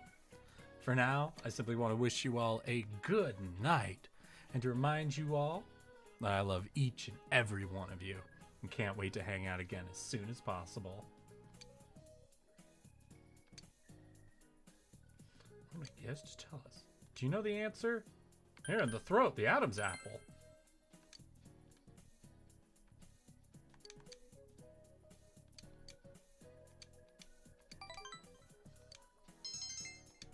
Oh shit, more expression. Cool. Who will we raid? Let me take a quick look. I'm trying to get to a save point, so I didn't look ahead on this. Let's see here. Ooh, Pomato is live, so we could give her a fucking solid raid. Yeah. No, honestly, it's been a while since we've hung out with Pomato, so I think we'll be raiding her today. Swag, I agree. Alright, we are saved up, which means we are ready to go, y'all. Thank you all. Have a good evening and an even better weekend. We'll see you guys tomorrow. And for now, let's get ready to fucking raid. So grab this from Pomada. All right, we'll get ready to raid. I gotta get something back on. All right, now I'll get you guys that raid message. Just 1 second.